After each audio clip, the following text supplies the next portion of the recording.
All right. We're going live now. This is working. All right. This is the Hoosier Carnivore, and I am here testing out my new Blue Yeti microphone. And I've got a new green screen in the works. My daughter's making me one, and just wanted to jump on here and test my microphone and see if anyone notices that I'm online because this is just a spontaneous thing. And we will check and see if anybody jumps on. They are welcome to jump on.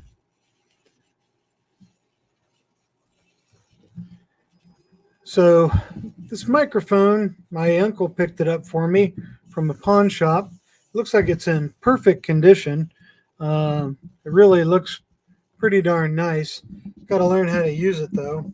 It's got a mic volume and mute and volume button, and then on the back it's got gain and like these four pattern thingies, and I have no idea what the pattern setting things do.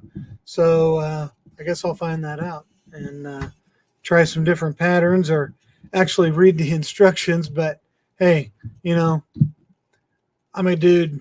We don't usually read instructions. We're carnivores. Carnivores don't need instructions, right? I crack myself up when there's nobody here. Oh, so I guess I'll just, talk to the camera. I guess I can talk about how my fast went. As most of you know, I did the 12-day fast. I've refed. I think this is, it's Monday, so this is my first. I've been refeeding now for a little over a week and gained just about half my weight back now. I think I've pretty well steadied out and things are going good. Um, it did have a little, bathroom pyrotechnics this morning. And I think it was something I had to eat maybe on Saturday because I went to a fishing expo and I ate some hot dogs and some hamburgers, but I have a feeling they were all pretty clean. I didn't eat any buns, of course, just the meat. They didn't have any ketchup or anything like that. Um, so I don't know what triggered me, but definitely cleaned out the system. But in so fewer words, but everything seems to be back to normal now. Feeling good. Eating twice a day. Kind of just back to um, my old eating. I am doing the BBB&E, so the beef, butter, bacon, and eggs.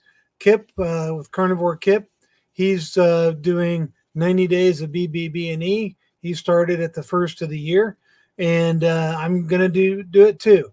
Um, and I think the only thing, well, we did have salmon the other night, which I think is okay. Otherwise, it's just been beef, butter, bacon, and eggs. And then I just had that salmon, which isn't, to me, isn't really cheating. Sure, I'm going off the BBB&E, but, salmon is full of good stuff. I had butter with it. I had Redmond salt and just got some extra omega-3s and figured I could probably use that after my 12-day fast. Any kind of extra vitamins and minerals and omega-3s and fatty acids and things that my body can get its hands on will be a good thing. So other than that, went well. Today for lunch I had hamburger patties from McDonald's, and then when I got home I made a power bowl, ground beef, bacon bits, 5 eggs, and some butter. And I fried up the hamburger in bacon grease. So, that was very filling, very, very good. So I feel very, very satiated right now. So I feel like using fancy words because there's nobody here. So But, you know, if you want to go back and watch this, if I actually keep it on my stream, um, we can do that. And I'm going to throw up the, oh, not that. I was going to chat with everyone in the studio and throw that up. I thought I could just click on the comment, but it's, I was going to bring that up as a comment, but it being that it's a link to the live stream, it's not letting me put it up on the banner down below. So hopefully this is going good. Might have to upload. I'm going to try. Oh, I got to upgrade. That's the next thing I'm going to do. Going to upgrade my StreamYard so I can put my own Hoosier Carnivore logo up there that my daughter created. You guys have all seen it on my channel now. And let's get back to, there's a banners. I got to create a banner, I guess. But we'll stay here to the comments. Hold on, let me try doing this. We'll post that in the comments and then show that. Yeah, there we go. Figured it out. So, oh, great. I sold something on eBay. Yeah, I listed a whole bunch of stuff. If you didn't know, I sell stuff on eBay. So if you ever wanted to, you know, support me and get something, you could check out my eBay store, which is Brett's Bargain Basement on eBay. My eBay ID is Phoenix426. Phoenix426 is my ID on eBay, and the name of my store is Brett's Bargain Basement. So I got a couple hundred things for sale on there. You know, it's a little extra income. I like shopping and finding deals and selling stuff and making a little extra money on the side. So that's one of my businesses that I do. So if you want to check that out, I know JT from Poco Moonshine Family, he also has an eBay store. He doesn't always advertise it. He has mentioned it in the past. So you can check out his channel, and he probably has a link on his channel to his eBay store. I know that's how they, you know, make their living too. They do YouTube, they do eBay. You know, he's got his fingers in a bunch of stuff. So great dude. And I've really been enjoying. I really enjoyed the premiere episode that him and Carrie did for their new show with the steaks. Really, really good. And I love the thumbnails they've been making for that too. Carrie made one for him and Dr. Chafee. It looked really great. I think they're using some kind of AI chat GPT or something to make those, and may have to mess around with that. It's really, really creative. See if I can maybe come up with something unique for my channel. So, but the newest things going on with my channel, not a whole lot going on. Just finished with the fasting, and now I'm just kind of trying to get my ducks in a row and get the equipment and start doing these Meat Locker lives. I do have a very special guest set up for the very first official Meat Locker live. And when I'm ready and we schedule a date, I will make a thumbnail. And oh, looks like we got somebody on here. Hey, former fat girl. Let me know. I'm just running this as a test. If you can hear me okay, if everything sounds good, I've got a new microphone that I'm testing out. And if you want to jump in, I put the StreamYard thing on. I'd love for you to jump on just for a minute if you got time. So feel free to jump in and I'll watch. Hey there, Susan. I'm just doing this test, and you guys post in the comments and let me know, how the microphone's sounding and, how everything's looking. So, all right. Doing great.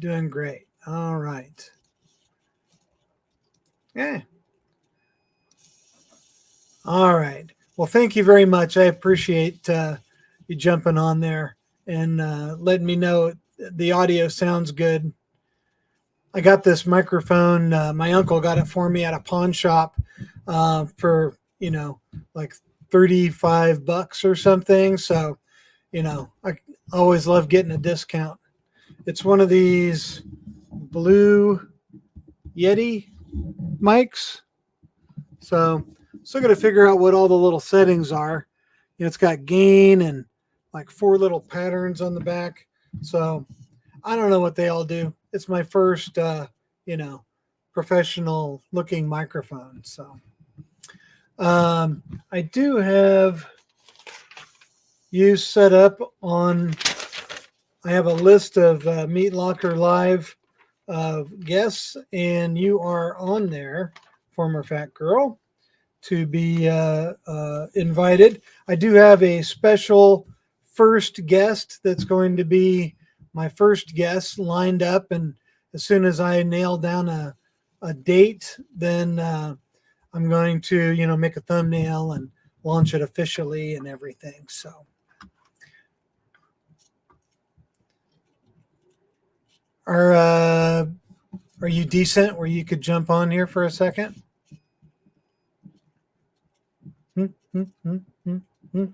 Maybe. Well, I'm glad it's sounding good. If you can't jump on, it's okay. Don't worry about it. I posted the link up here in the comments. So I may give you a minute in case you decide you want to jump on real quick. Because I can only hear myself talk to the camera. I'm not getting any kind of feedback through my speakers on how I'm sounding or how another guest would sound on here. But I'm assuming it's working all right. No thanks, Susan. You don't want to jump on? I'd love to talk to you sometime. I think that'd be awesome. Love to have you on the show. You jump on just about every time I'm on, and I really appreciate that. You're one of my favorite subscribers, one of my favorite fans. So I love how active you both are in the carnivore community. So, alrighty. Well, I won't keep you ladies. Just wanted to test it out. I'm glad the sound is working. Either of you have like a question for me or anything about my fast or anything like that? I did the 12-day fast. I didn't know if you guys, I think you'd both commented on a few of the videos if you'd watched them all, or some of them had any questions for me about the fast. I'm feeling good after the fast. The refeed went well, and I've gained about half of the weight back. So, I did end up with a net loss of about 10, maybe 11 pounds. And everything's going good. I'm back to eating twice a day. Beef, butter, bacon, and eggs. I'm doing that along with Carnivore Kip on his channel. I said I would do it after I was done with my fast. So pretty much stuck to that.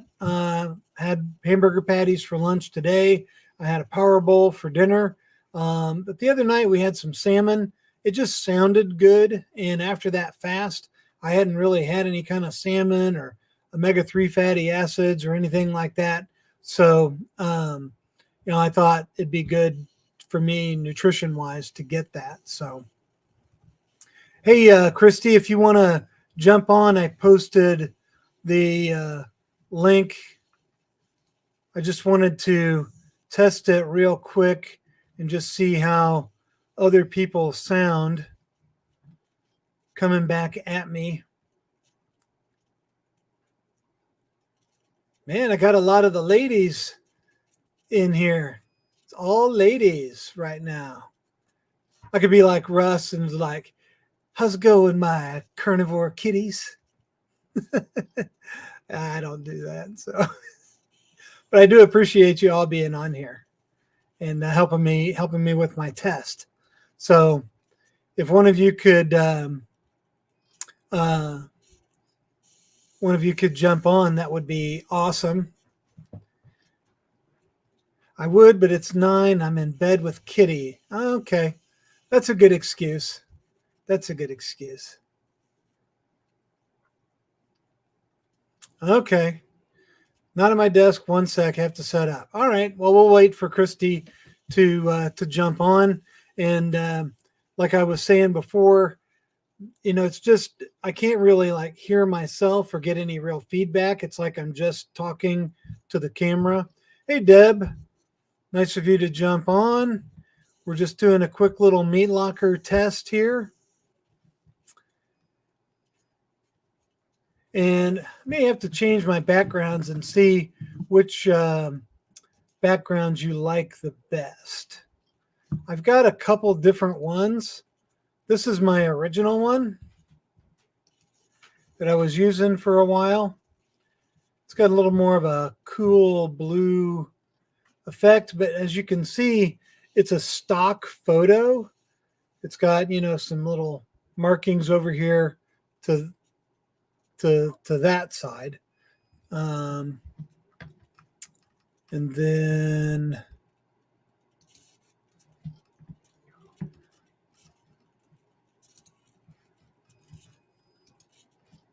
I've got this one,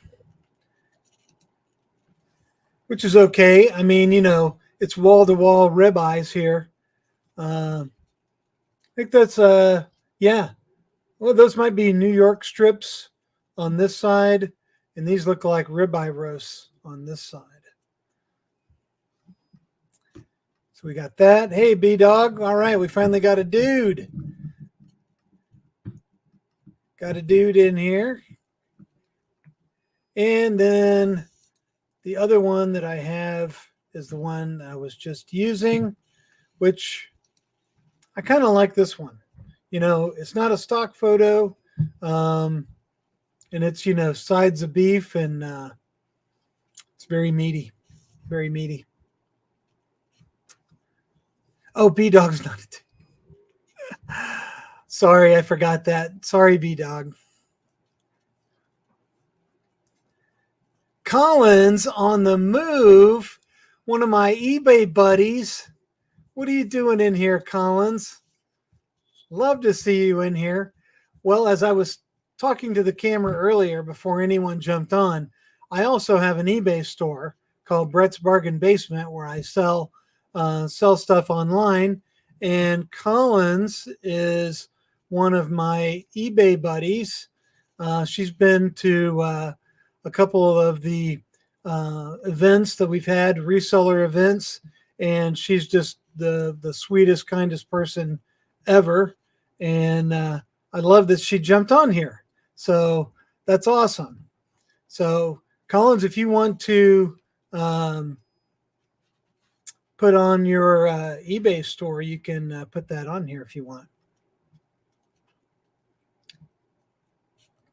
Yeah, again, sorry, B-Dog. I totally forgot. You need to put your picture on there instead of just a B so we know. That would be cool. All right, we're waiting for Christy to jump on. She's all the way over there in California, and looks like she's having some connectivity issues. So we may give her a few extra minutes to get her gear together.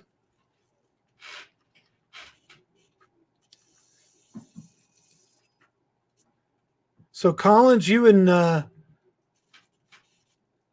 Nicole know each other. That's a small world. Small world. Oh, you don't? Oh, okay. Huh.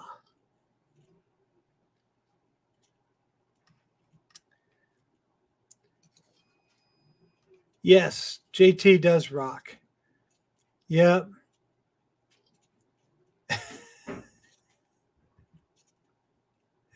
You should know each other. So, all right. So Collins, if you want to put a link to your eBay on there, if anybody ever wants to check out, she sells a lot of cool stuff and has a nice eBay store.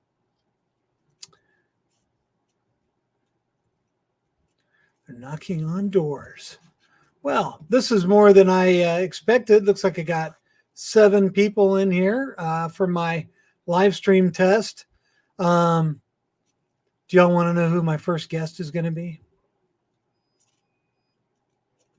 It's going to be good.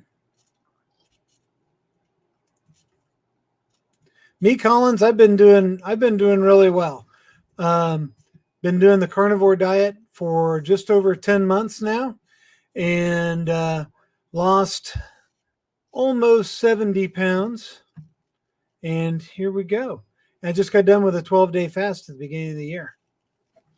All right. Can you hear me at all? My headphones Yes. are doing a weird. Okay, I can't hear you. My headphones are not working. Oh no! But if you can hear me, that's good because that's what you wanted to test, right? Yes, I can hear you, and that's awesome. Yeah. So great. Okay, there we go. So my headphones, I'm just getting hissing, but if I turn up my computer, I think I can hear you. Oh, great. All right. So how does this mic, because we just had a talk the other day. Yeah.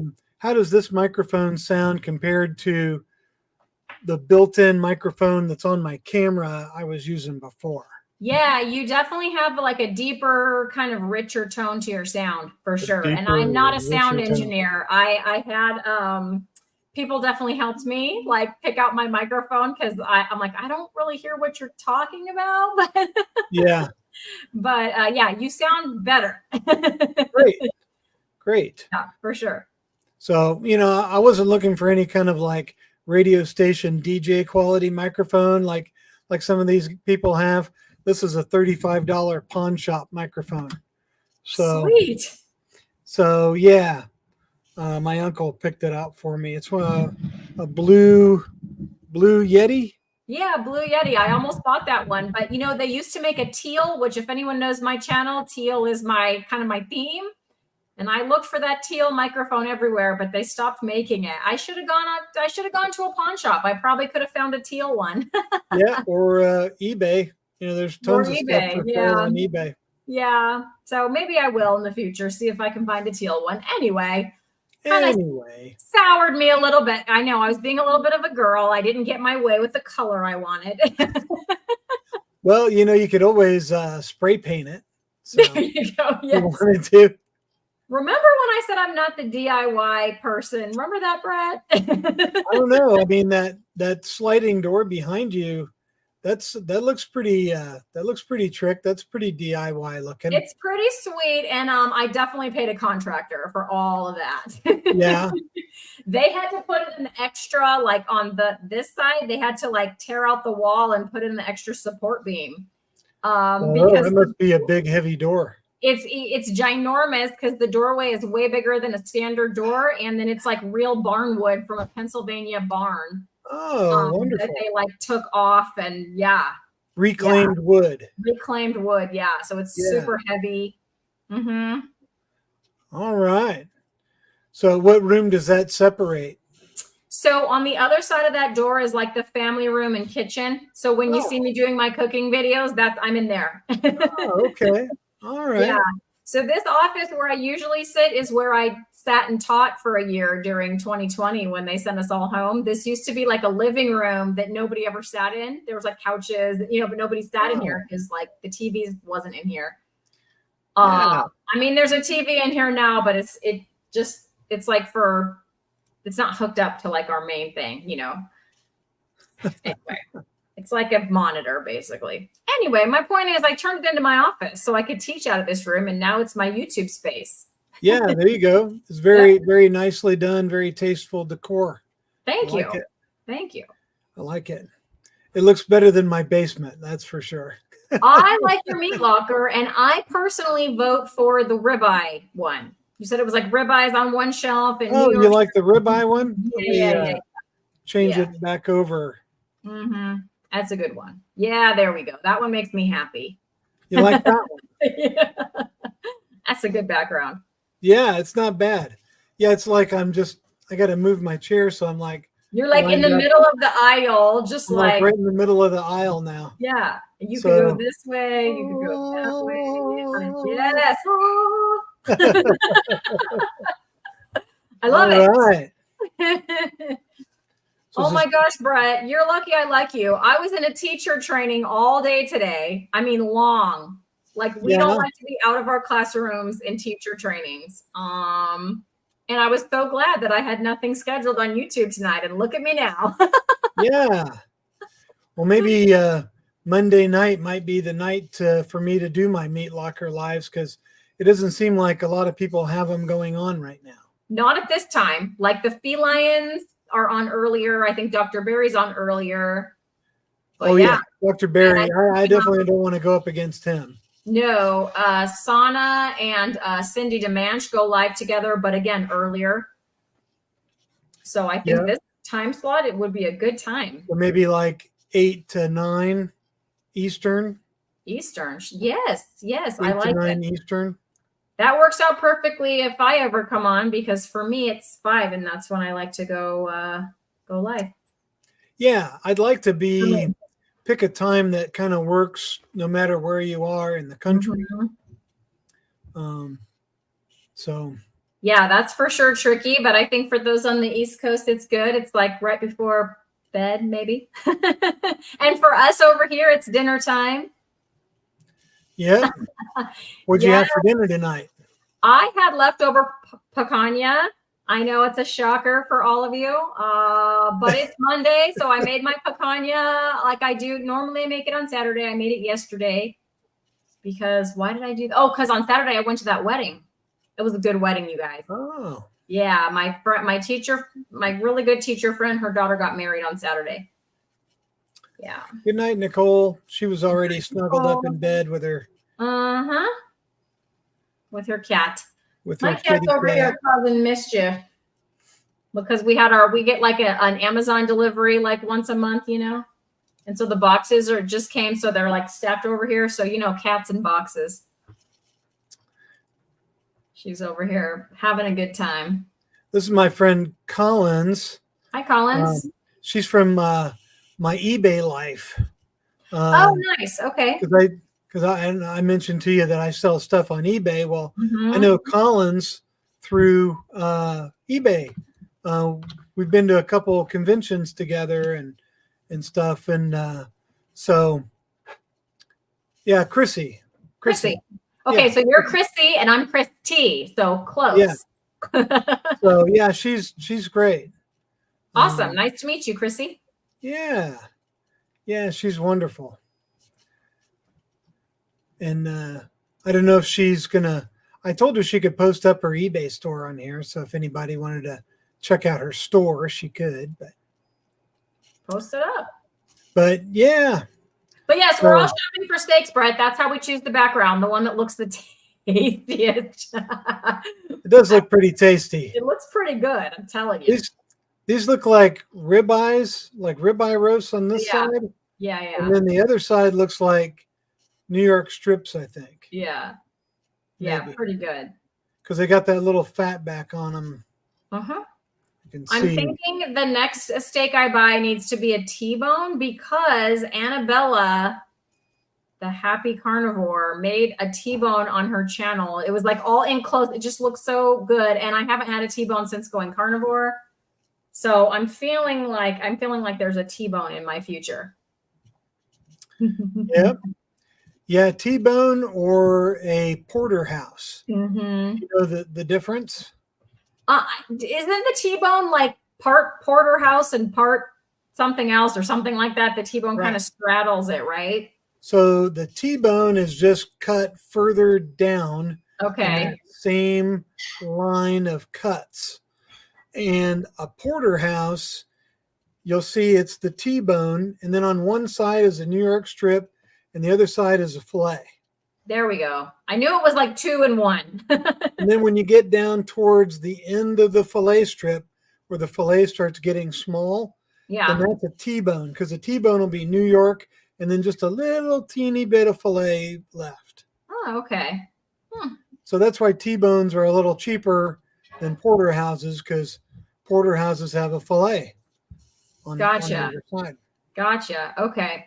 Well, yeah, I something about that, man. I was like, oh, I got to get one of those. I haven't had one in a long time. It looked really good. Yeah. So What yeah, did you they're great. And What do you have for dinner? the T-bone bones are really great to save to make bone broth too. Oh, well, you know how I love doing that. Mine's usually the ribeyes, or if I have chicken bones too. Yep. I've already started another bag. Nice. Yeah, my bag is like 2/3 full, which is I don't know how it works out so perfectly. My bag's about 2/3 full, and I've got 2 pints of broth left. So by the time I eat those other few ribeyes to fill it up, because I don't drink it every day. I drink it maybe twice a week. Oh, okay. I was just So going to ask you how often you drink your bone broth. yeah, I just about twice a week is about the time I start wanting it. I do want to start doing other things with it. I have used it as a base for chili, and that was really good. Oh, So, I thought about using it as a base for like egg drop soup or something. yes, I want to do that too. And then the same teacher I was telling you about, whose daughter got married, she eats keto, like meat-based keto. And one day she brought in some, I don't think it was homemade, but it was like some broth. And then she brought in like leftover bacon, and she like crumbled the bacon into the broth and maybe had some little cheese shreds, and ate that. And she said it's really good. I'm like, all right, I got to try that. That sounds good. Yeah. Yeah, it does. Okay. I don't have leftover bacon like ever, except if I make it on purpose. Like, this is the bacon I'm making on purpose to be leftover bacon. Right. Yeah. Every piece of bacon I make gets eaten. It's eaten. Yeah. And so it's always like a crapshoot I'm going to have, because I'll make the extra and then I'll put it in the fridge, and then I may like someone else may get to it, before I do. Have you ever tried to make your own bacon? No, but I know you have a video on it. I do. What cooking implement or whatever, like what is the way to do that? So you get the correct cut of meat and you cut it up, and then what do you need? Like a dehydrator? What do you put it in? No. Smoker? You can finish it with a smoker. There are ways to make bacon where you don't smoke it. Because I don't have a smoker. So you just leave it in the refrigerator longer. So you I get my pork belly from Costco. Okay. I'll get like a 10 or 11 pound cut. Okay. And I try to find the cut that's the most even. Okay. You don't want it to be like a brisket where it's really thick on one side and really thin on the other side, because then it's going to make weird slices. It's not going to cook up right. So I try to find a piece that's fairly uniform in thickness. Okay. And then I cut that in half. And then the recipe that I have, I make spices that cures a 5-pound piece, because I use the pink curing salt. Okay. And I find that I've made it without the curing salt, and I've made it with, and I like it without, and I like it with better. Okay. I think it has a better flavor. And after watching Dr. Berry's videos on curing salt, there's really nothing to worry about with curing salts. So they're perfectly healthy for you.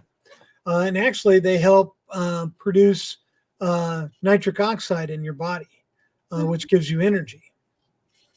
Cool. I think Dr. Berry said there's one of these drug companies is they're working on a drug that actually contains nitrates for people to use as like an energy drug or something. You're right. I remember watching that video. Now that you say that, I remember watching it. So here's my first hurdle. I don't know that they sell pork belly at Costco in California. Because California, our thing is tri-tip out here. Yeah. Pork belly is not even really a thing I knew very much about, or barely even that it existed, until I went carnivore and started hearing all of you carnivores in other parts of the country talking about pork belly. See, isn't that funny? Because we can't get tri-tip or picanha here. Right. So the only time, and I don't have a Costco membership, but a while back, my mom, because you can shop there without a membership if you have a gift card.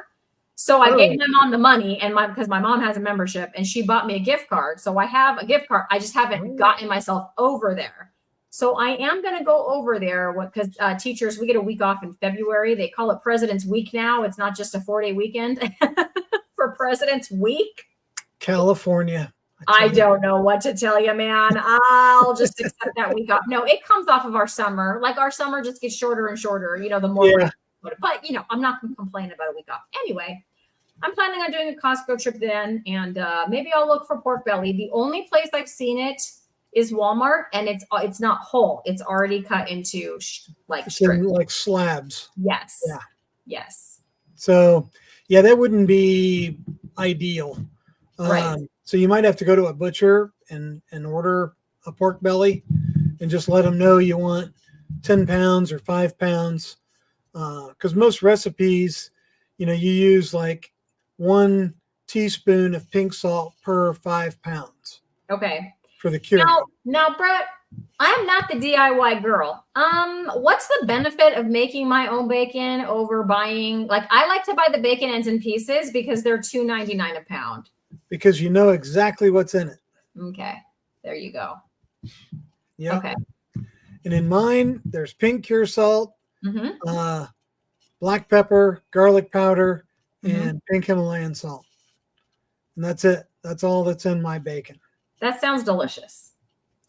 And yeah, it's great. And it's really, I mean, it's a little bit of trouble, but it's really pretty easy. Once you do it once, it's simple. So you get your pork belly, you cut it in your 2 5-pound slabs, you mix up your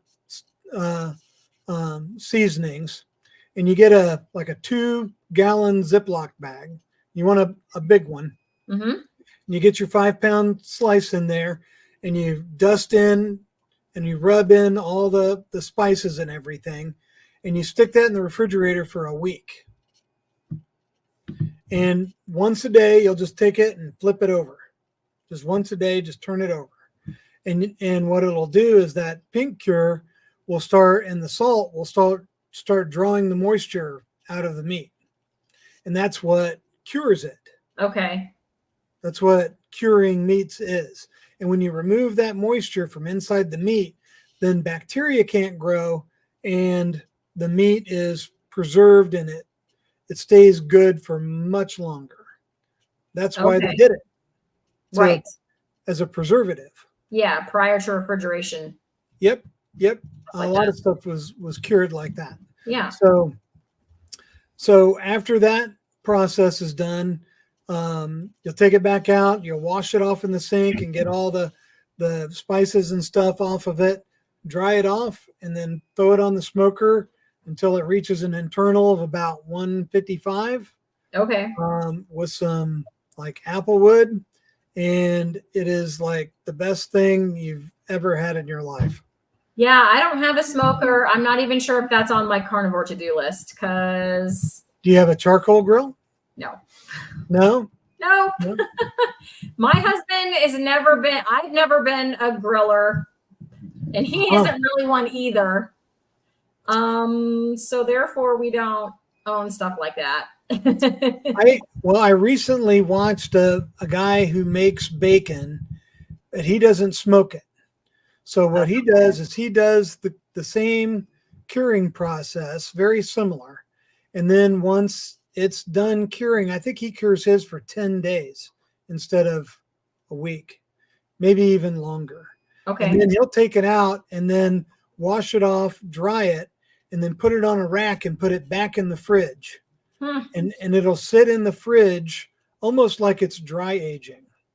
And he'll leave it in there for like another 10 to 14 days and let it dry in the refrigerator.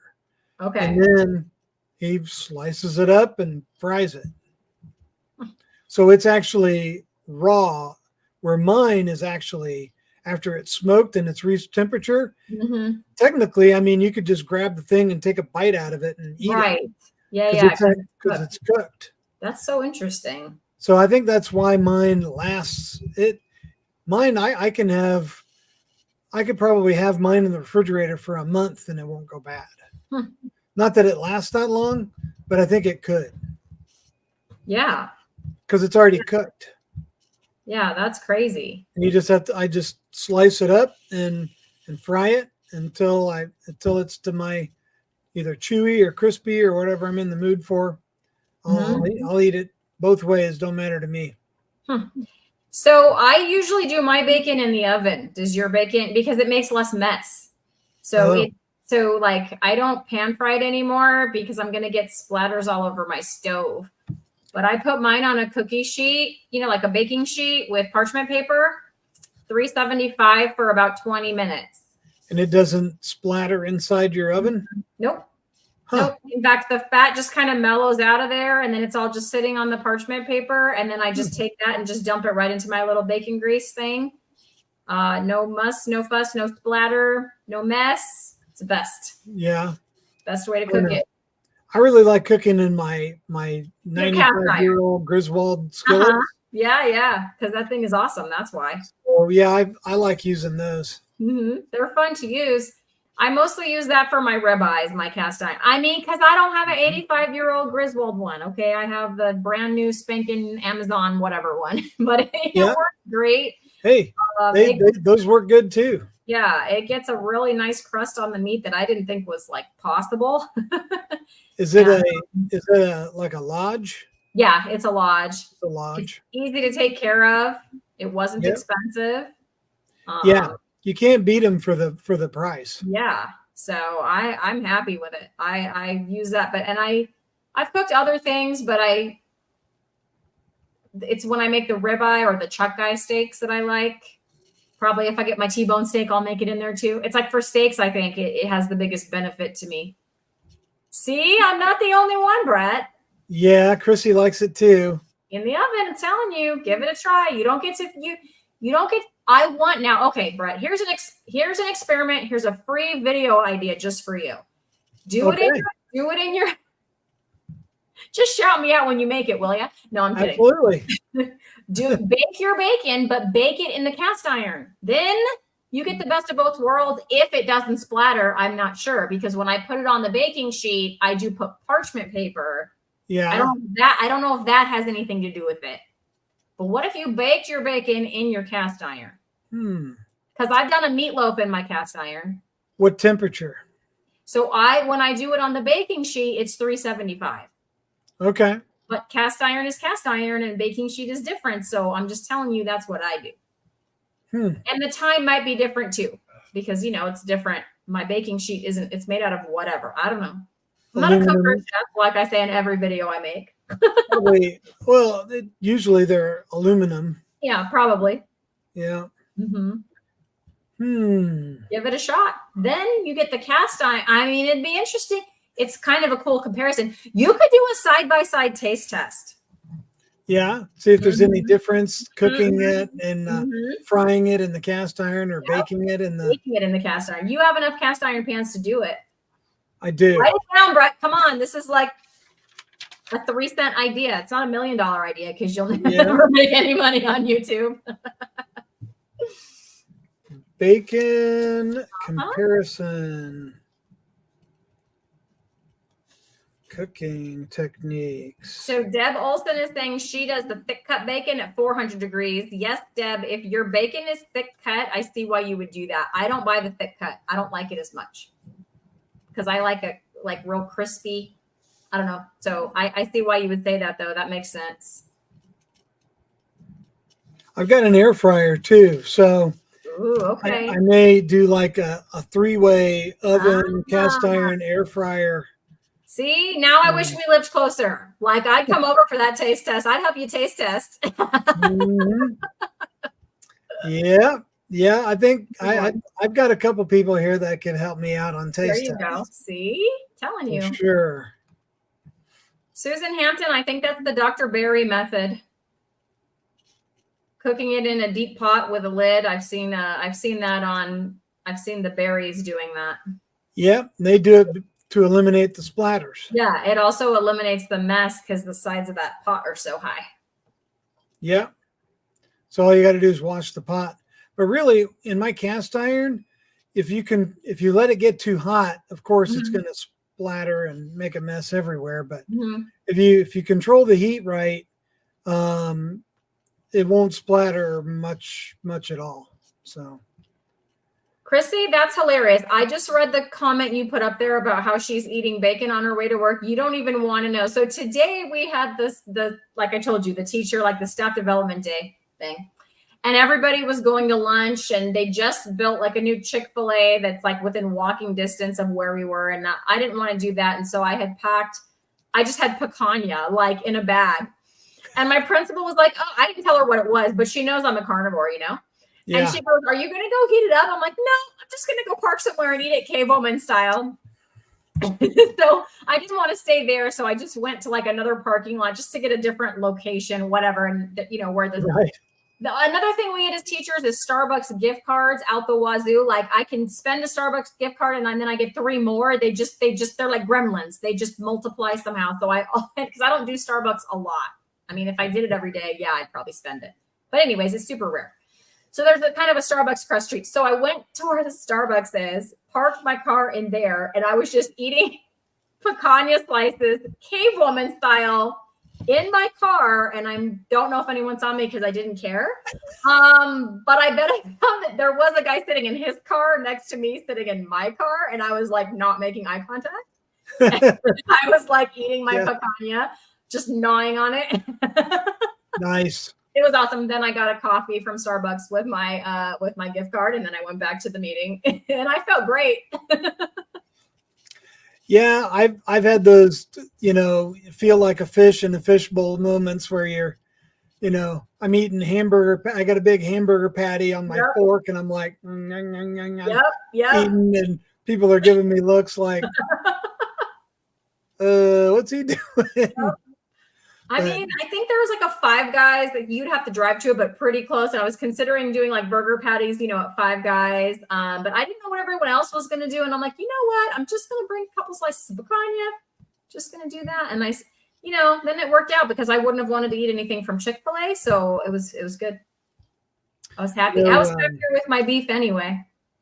We were going home from a fishing tournament last year.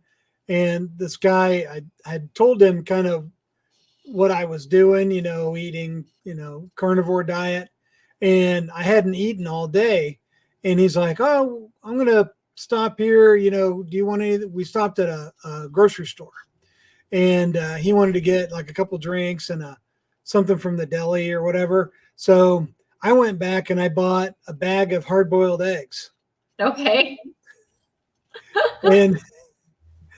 And I got my bag. He's got his bag. We jumped back in the truck and he's like, what did you get? And I said, I got hard-boiled eggs. He's like, you're going to eat hard-boiled eggs? I'm like, yeah. Yep. He's like, how many? I'm like, well, there's 10.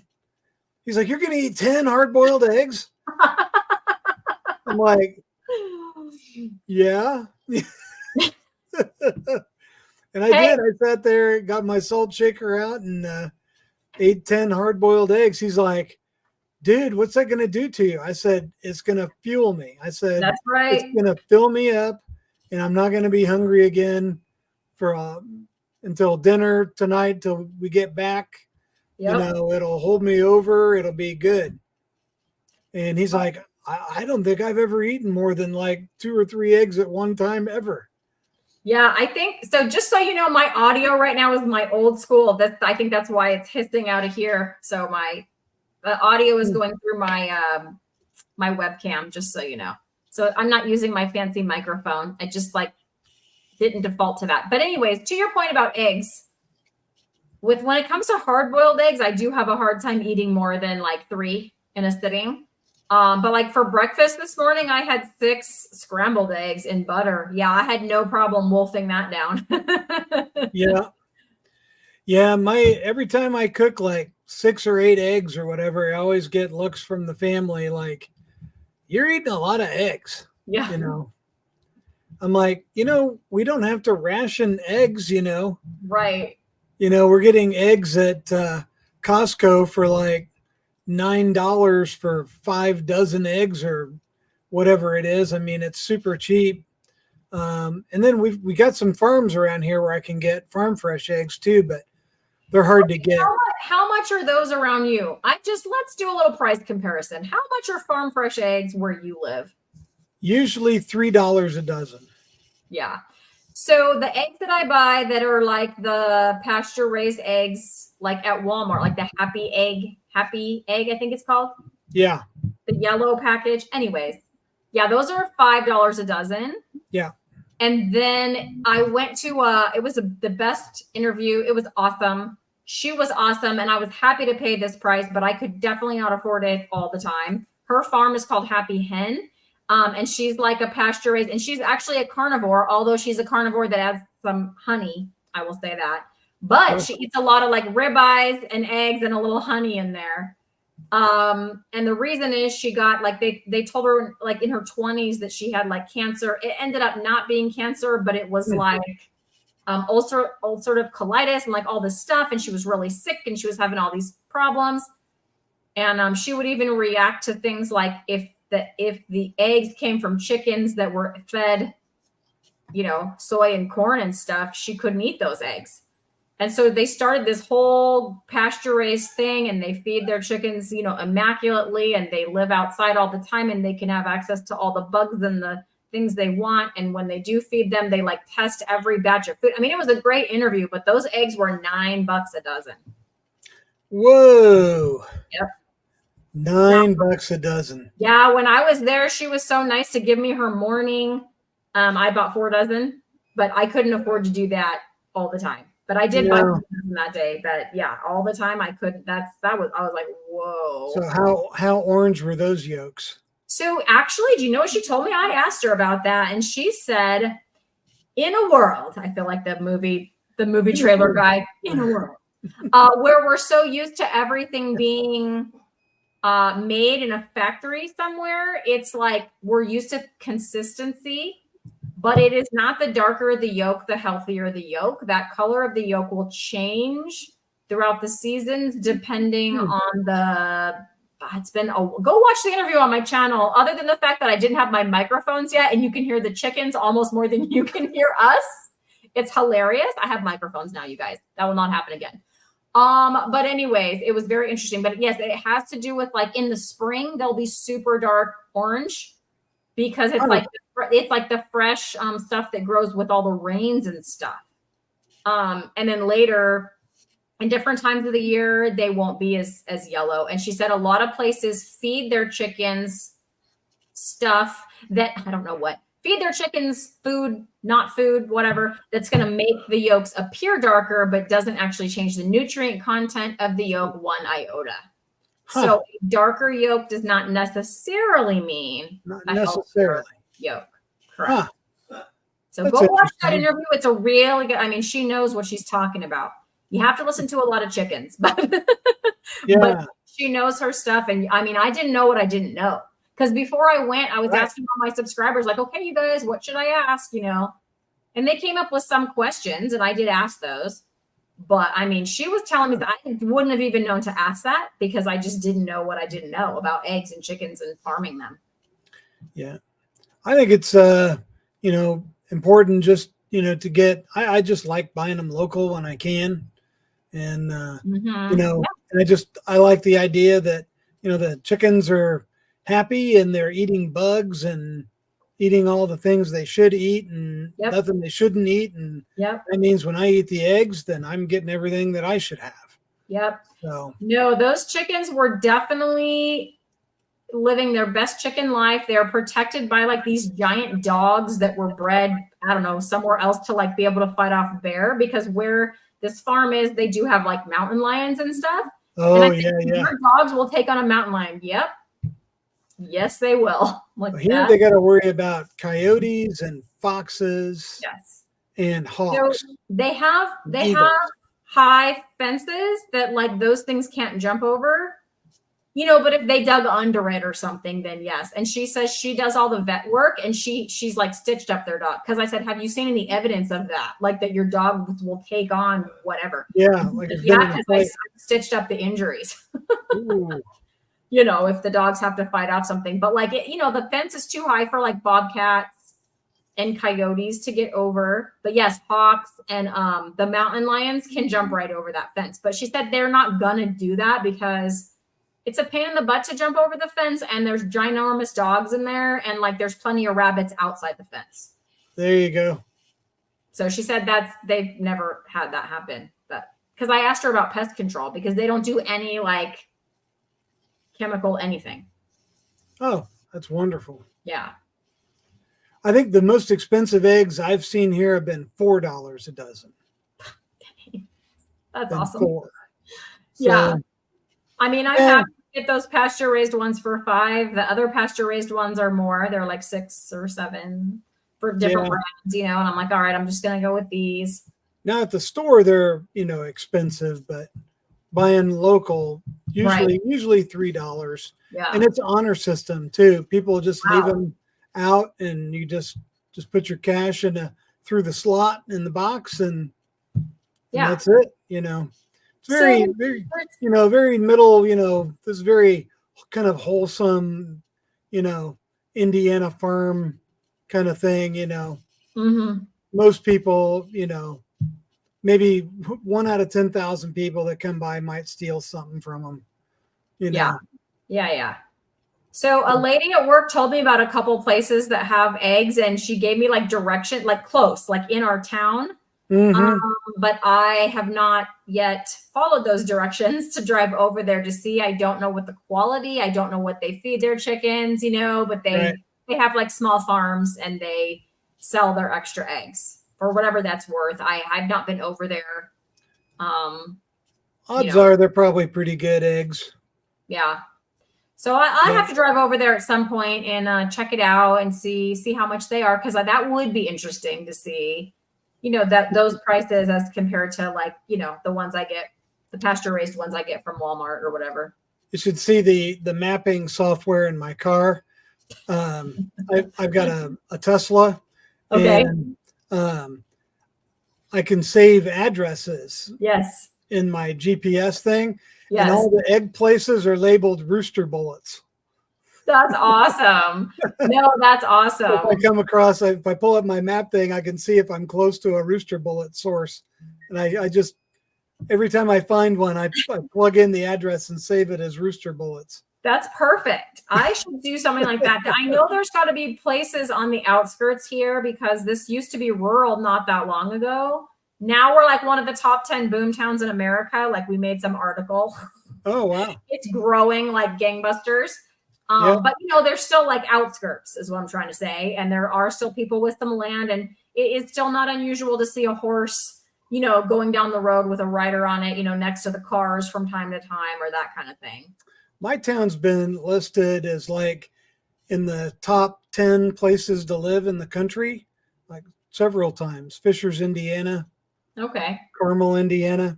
Mm-hmm. Our county has more roundabouts, like the roundabout intersections. Yeah. Mm-hmm. There's more roundabouts in Hamilton County than any other county in the entire country. Do you learn to not hate them? Oh, I love roundabouts. Okay, awesome. I hate them. And I think it's because we don't have enough of them for people to be used to them. So like people don't know how to use them.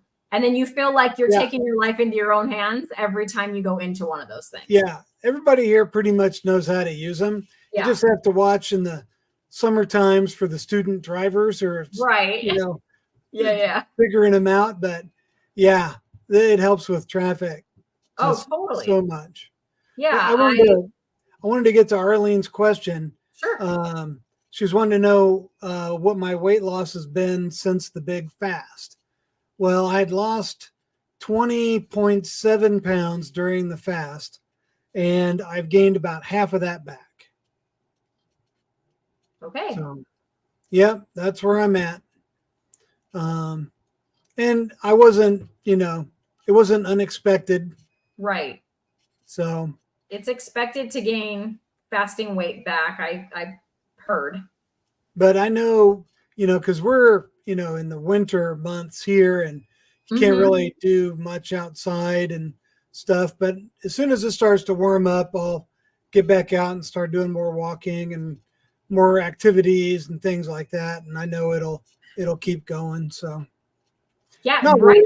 Not right worried. before you went live, we were having thunder here. Thunder. I was Oh like, yeah, we're having a thunderstorm. That's we're nice. having a nice storm. Oh, we've It's had 3 days of rain.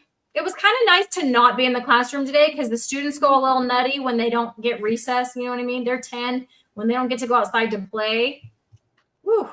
So it's kind of nice to not have to deal with that. And it's not supposed to rain tomorrow. So, so an ice storm. So is that like, so it's not snowing. What does that mean? An ice storm. So it's 33 degrees and raining. Okay. So like sleet.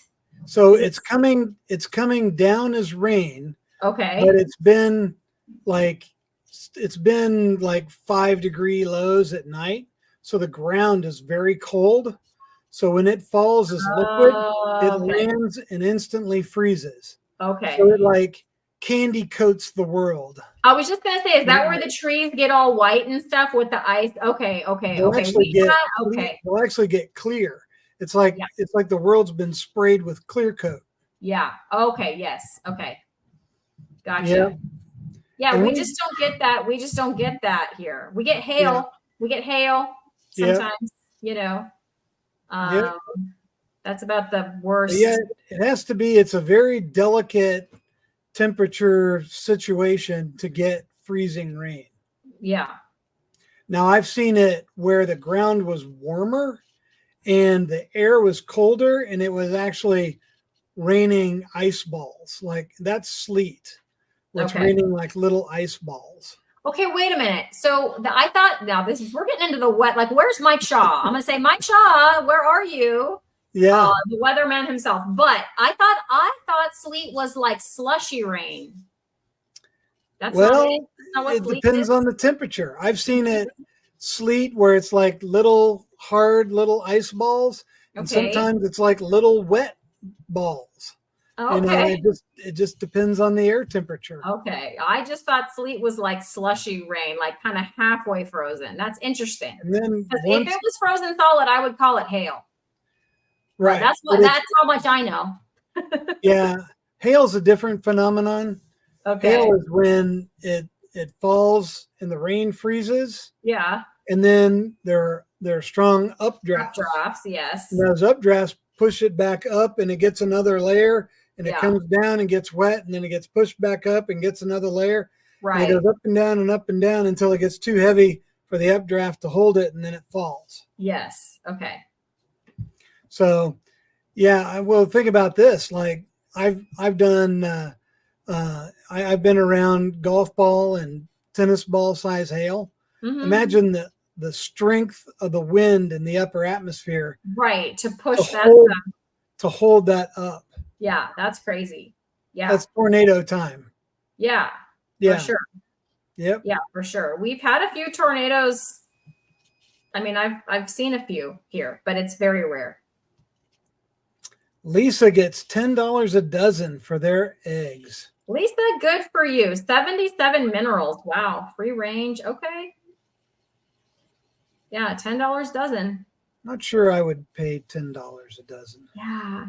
That'd be some I was appreciative. Her name was Chloe that I interviewed, and I was very appreciative of her time and all of that she just donated, you know.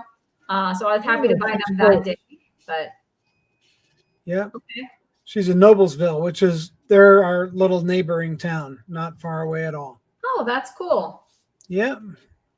Twin sons. Awesome. Another fellow indie guy, Darth Carnivore. I love that. That's awesome. So does Darth Carnivore, it looks like he has a YouTube channel? Do you, Darth Carnivore? Hey, Darth, do you have a YouTube channel? If you don't, you should with that icon.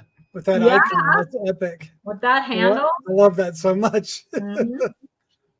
Good. I remember because I've been a Star Wars fan since I was a kid, and I actually saw the first movie when it came out in theaters. I was 7 years old. Oh, that's awesome.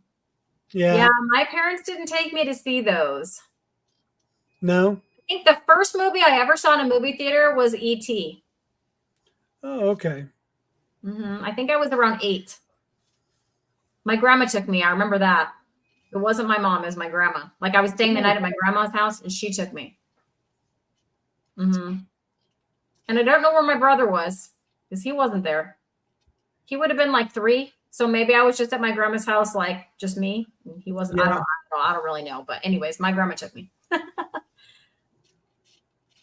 Nope, he doesn't have no YouTube channel. Okay, well, bummer. I would have subscribed, Darth Carnivore. That's right. On the name alone. By name alone. Yep. And Darth, you should check out Keto Simple. He's here in Indiana as well, and he hosts some carnivore keto meetups. And he's going to be doing another one in May, I think. There's going to be another one coming up. So tune into Keto Simple's channel and just watch for the announcement. I think he has a Facebook page too. Yeah, he does. His name is Dustin. You'll recognize cool him by the epic beard. Yep. Yeah, cool dude. I got to meet him over the summer at the meetup. Yeah. We had here. Hey, Arlene had a follow-up question for you at 6:58 my time about your fast. If you didn't see it.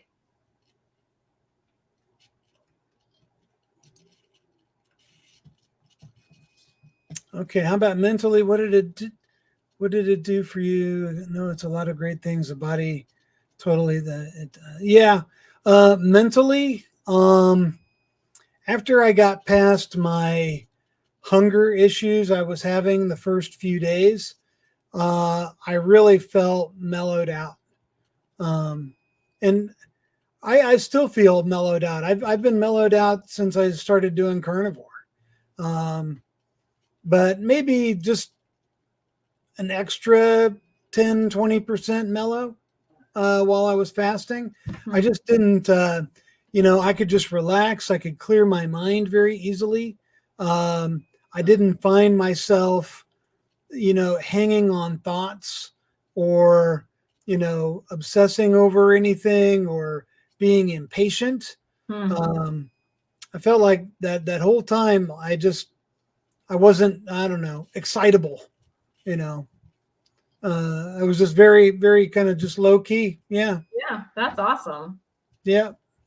I've heard other people say similar things when they've extended fasting. I've just never yet. I'll just say yet, but yeah, up to now, I have not been the best at fasting. It's like white knuckling. I don't know. Maybe I just don't have enough fat stores or I don't have access to what I've got or whatever. I don't know. But there have been moments that I'll eat some beef or like some butter and just get this like incredible, like, I don't know. Kind of a Zen moment. Oh, everything is right with the world. I have like the right amount of energy to do what I got to do, but not crazy energy. It's like powerful, but like calm about it. Yeah, I'll have moments like that, Yeah. Pretty cool. Yeah, the carnivore diet just does so much. Mm-hmm. I mean, mentally, physically. I did a video early on in my channel.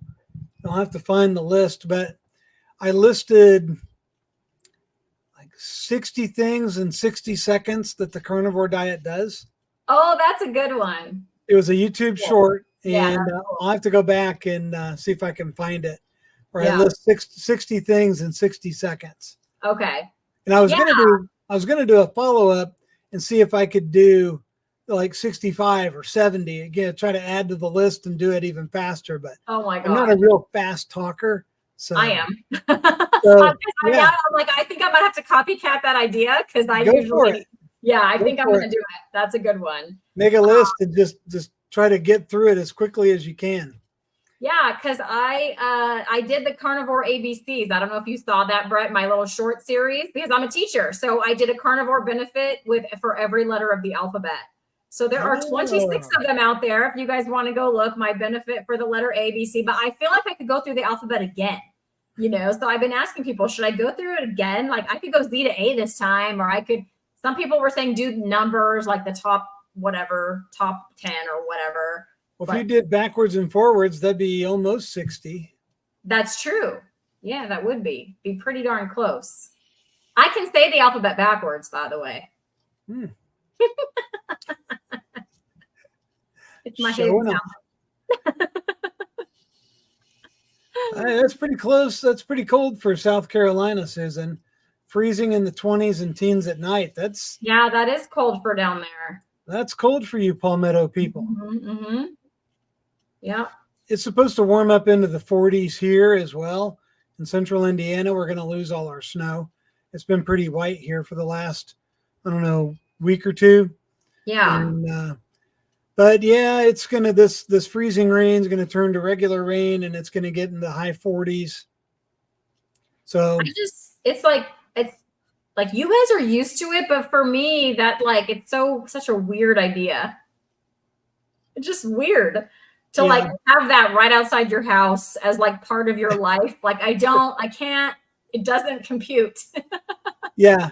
Because I've been in Southern California, or I did like a 9-month time in Arizona. My family moved to Arizona for like 9 months when I was a kid. But anyways, basically Southern California my whole life. So I've never experienced that. Well, the other day I went out for work and it was -5 actual temperature. I don't know if you've ever been exposed to that cold of air before, but I breathed through my nose and you could feel the moisture in your nose freeze as you breathe in. I would not enjoy that. I remember once I was a kid, I think I was 5 or 6, but here's the impression it left. So when I was a kid, you don't really remember a lot, but we have family in Oklahoma and we would drive out there to visit them. And so they actually had a dairy farm. So we were out on the farm and it was very cold like that. Like, I don't know if it got negative. I think it might've been 4 or 5 degrees. I don't know. And there was like some snow and stuff. And I wanted to go outside and play, but cause what did I know? But they're like, no, you have to stay inside. But I do remember there being like frost on the inside of the house. Yeah. I was like, what? So that's one thing I remember from like, I was a little kid, but I was like, even I know that's not right. Yeah. That's poorly insulated windows. Right. Yeah. So yeah, I remember that. And they had like little propane heaters like going throughout the house to try to keep it. Yeah. Yeah. I know there's some places in the country, they don't install heating systems in homes because they don't. Yeah. So I'm not sure if they didn't have a regular heating system or if it was just very inefficient. Cause like I said, I was a little kid, but I do remember the like portable heaters, throughout the house. Yeah. Because it was so cold.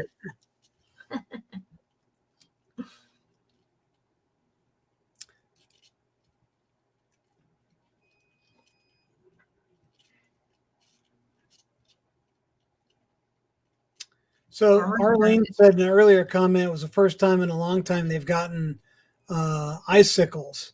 I can't remember where Arlene's from. Yeah, I'm not sure. Arlene, remind us where you're from.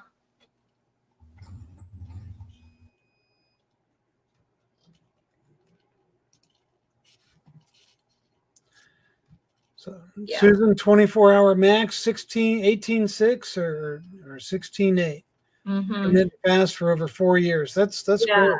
That's pretty much what I do normally. But yes, when I try to push it to like 36 or 48, and even 24 is like, I start feeling that like I can't. OMAD is not the best. I can do it, but it's after when I try to push it to 36. I just start to just really drag in this 48-hour one I did. So I think I'm not going to keep harping on that. I think I'm happy doing a 16.8 or 18.6, similar to Susan. Well, if you're dragging when you start getting into it, you might be low on electrolytes. Yeah. I've heard that. So if you ever do try it again, just be ready, pick you up a few packs of Element or something like that and just see if you can figure out your blah. Because, doing a 72-hour fast, like every 3 or 4 months is supposed to be very healthy, for autophagy and all of that. Yeah, yeah, Just to do one every now and then, yeah. Oh, Arlene's in New Mexico. Okay, awesome. All right. Oh, another Indiana man. Bullet sponge. It's so cold in Indiana. It's so cold there. How cold is it? It's funny. So yeah, just for anybody that's just joined that doesn't know what we're doing, this is just a spontaneous goof off, testing out my new microphone, which works wonderfully. I'm sorry I'm not using mine. I was trying to get everything plugged in, then my internet connection went bad. I restarted my computer and then it defaulted to the one that's on my webcam. So I fear that if I try to change it over, I'll have some glitch and then you sound fine. I mean, you just it doesn't sound as rich as it did. You can tell it's a more generic microphone, but you still sound fine. Yeah. I figure it's fine. You're testing out your microphone. I'm not testing out mine. So this thing right here is just for show. Ignore that. I did have to make a couple little settings on my computer. I had to change a couple things because it thought this was a speaker. So when it was plugged in, I wasn't getting any sound. That's funny. And I unplug it and my sound comes back. I'm like, what? And I finally figured out that it thought the microphone was a speaker. I don't know why I did that, but that's weird. So what I had to do, because my computer only has one USB port for the entire computer. And so I had to buy like a powered USB, like the powered USB, whatever hub, I guess it's called. An expander, yeah. Yeah, so it's powered though. So because Mike Shaw told me like get a powered one. So I did that. So I have the USB from that plugged into my computer. It's also powered. So it's plugged into my little power strip down there, and then I can plug in. It actually makes it easier than it was before because all of my USB things, my camera, my microphone, my ring light, it's all plugged into that. So if I want to take my laptop away now, I just have to unplug that one thing, and then I can leave all that junk here on my desk. That's why I said I'm not at my desk, because I don't sit here all day. Like I sit on the couch like a normal person.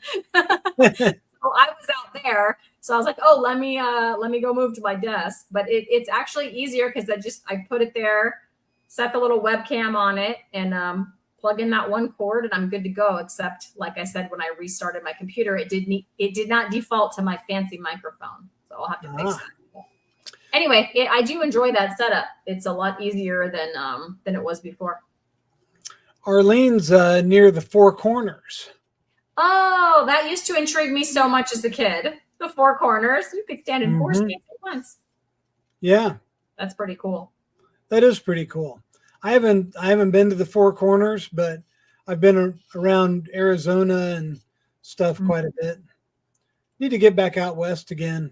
Need to do a little. Yeah, come out west. Come all the way to California, Brett. We'll do a meetup. Let's go.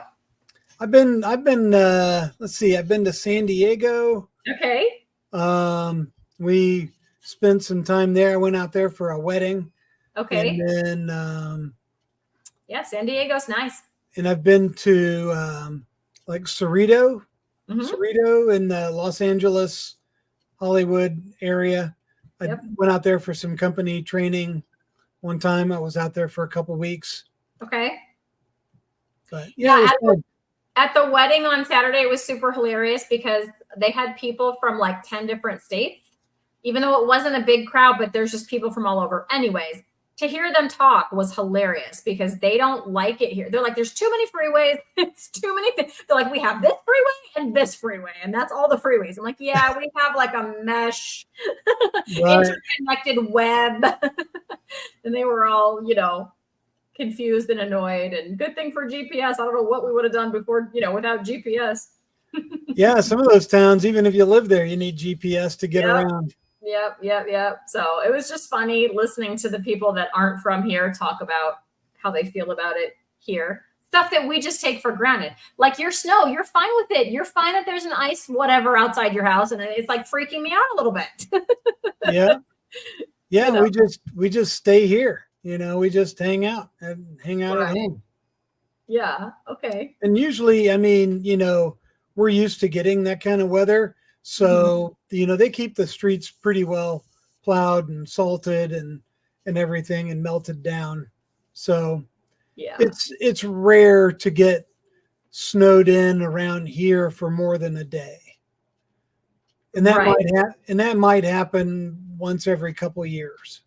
So I will say that for 2 years of my life, my parents moved to a small mountain town called Julian, which is in San Diego County up in the mountains. It's like, I don't know, a little less than 5,000 feet up.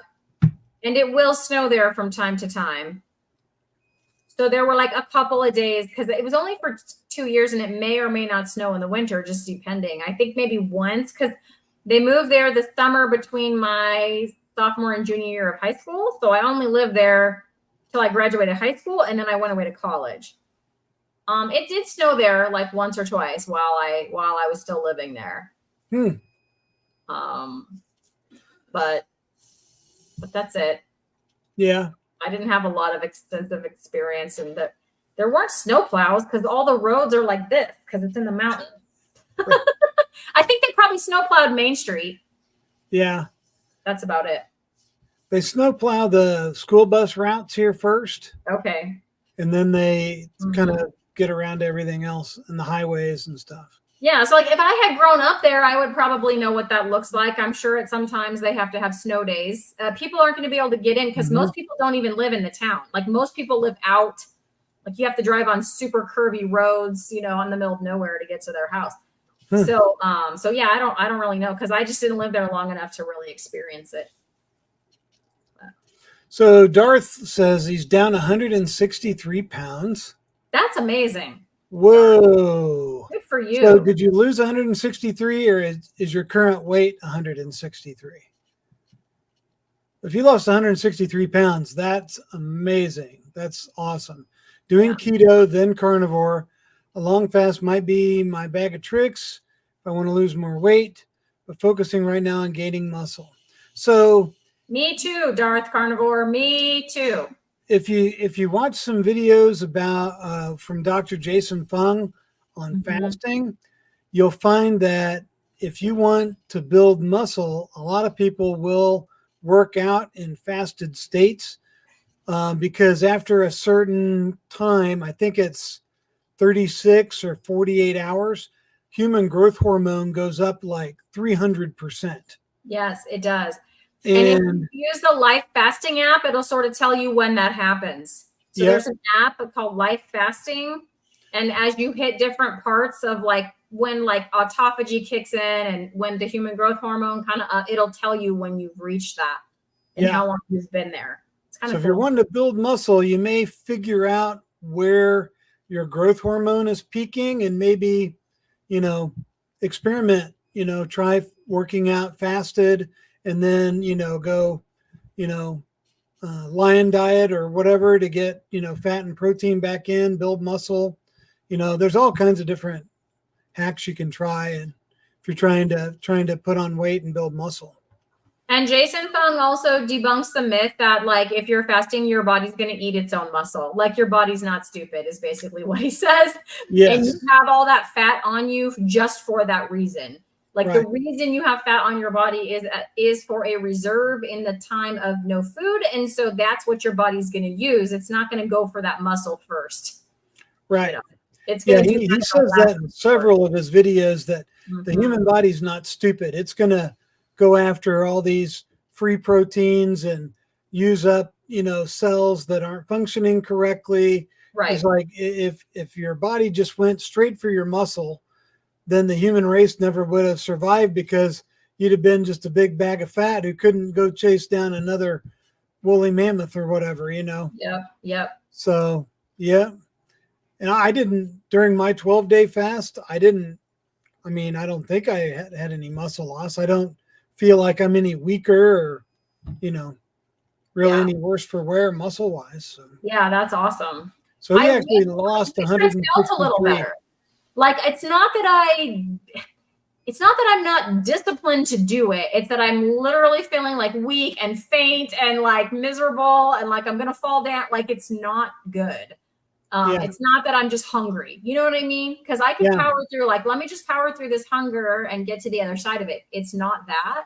Yeah. So I really think I must just not have enough fat, or my body doesn't know how to use it, or I don't know, but it's pretty, Yeah. it's a little iffy. It's a little iffy the Do way you that have I. a glucose monitor, like a little finger prick deal No, or but that anything? might be a good thing to get to see if that's the issue.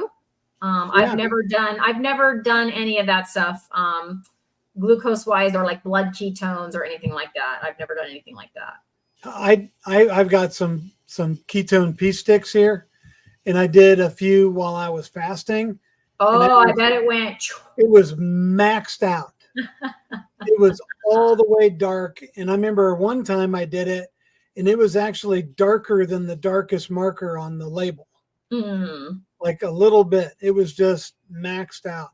So I know I was a ketone making machine during that fast, Yeah. which means I was burning a lot of body fat.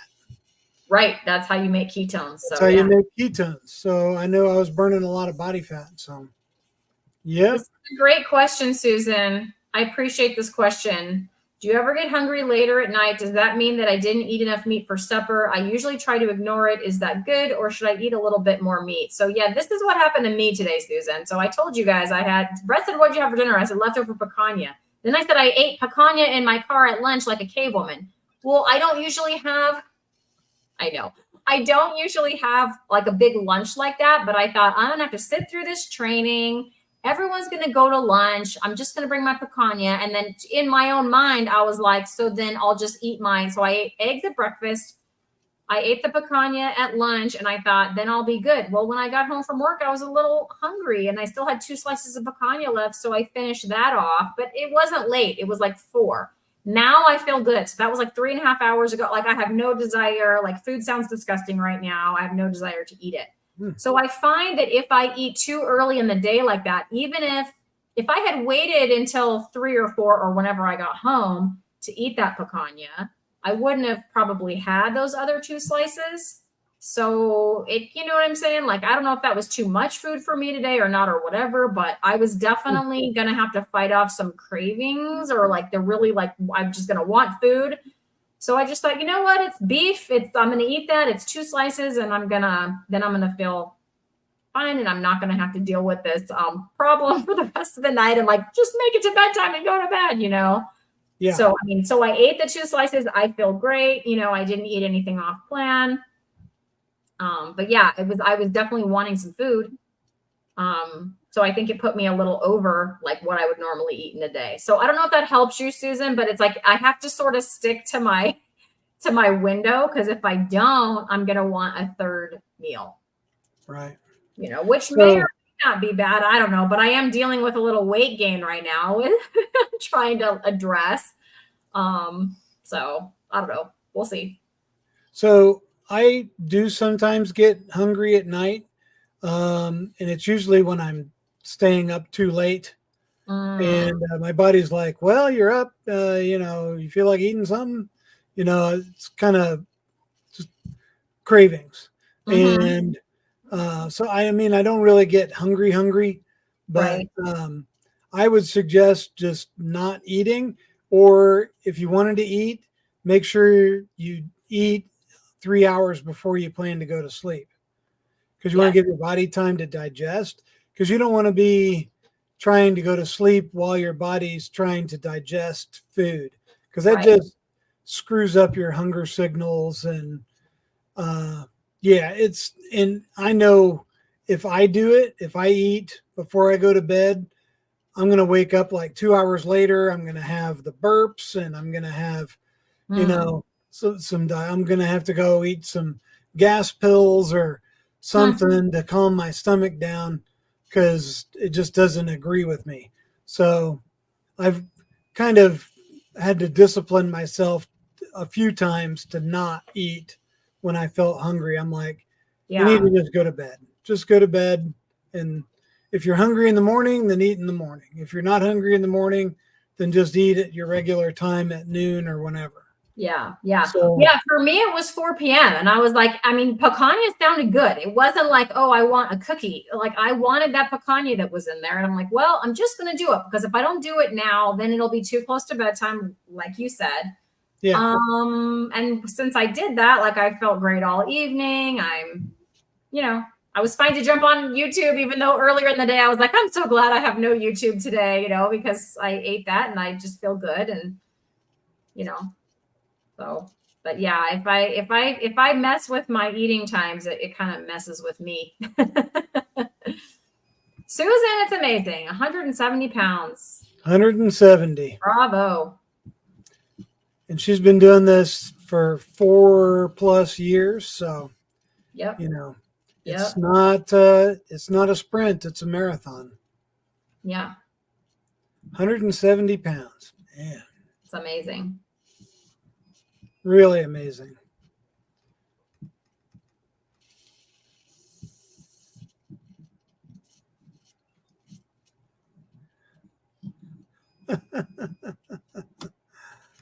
That guy. Yeah, I saw this comment earlier. I want to know where, Darth Carnivore, where in my neck of the woods did you live? Yes, we would have to drive to like Big Bear. Big Bear would be our closest mountain with snow, and you can go like skiing or snowboarding or inner tubing or that kind of, or you can just go. People bring their sleds and find a hill and. Whatever. I've heard of Big Bear. Mhm. It's kind of a famous ski place, isn't it? It is, and there's a big lake there too. So people go in the summer as well, for recreation because of the lake. Yeah, I mean not me, but other people. Orange County. Okay, my husband's from Orange County. Yep, he's from Garden Grove. Yeah. If you want to know more about fasting, Jason Fung's channel is the best. Yeah. I've listened to not all of his stuff, but quite a bit. I even like listening to his, he gives like these speeches at universities and these like medical school lectures, and I'll find myself listening to those and just be totally fascinated. Yeah, he's fascinating to listen to, even though I haven't been very successful with the fasting yet, but it's like, it's just very helpful. And he has other topics too. He's written quite a few books. He wrote a newer one, The Cancer Code, I think. And, so you can listen to him talk about other topics too.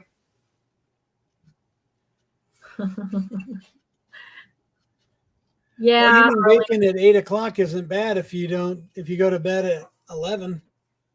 So,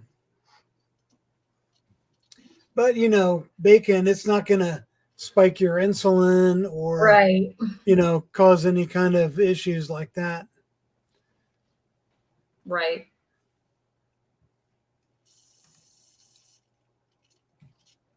There you go, Susan. I've totally done that. Ignore it and go to sleep.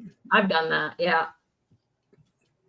They say you can actually, you continue to burn calories while you're sleeping.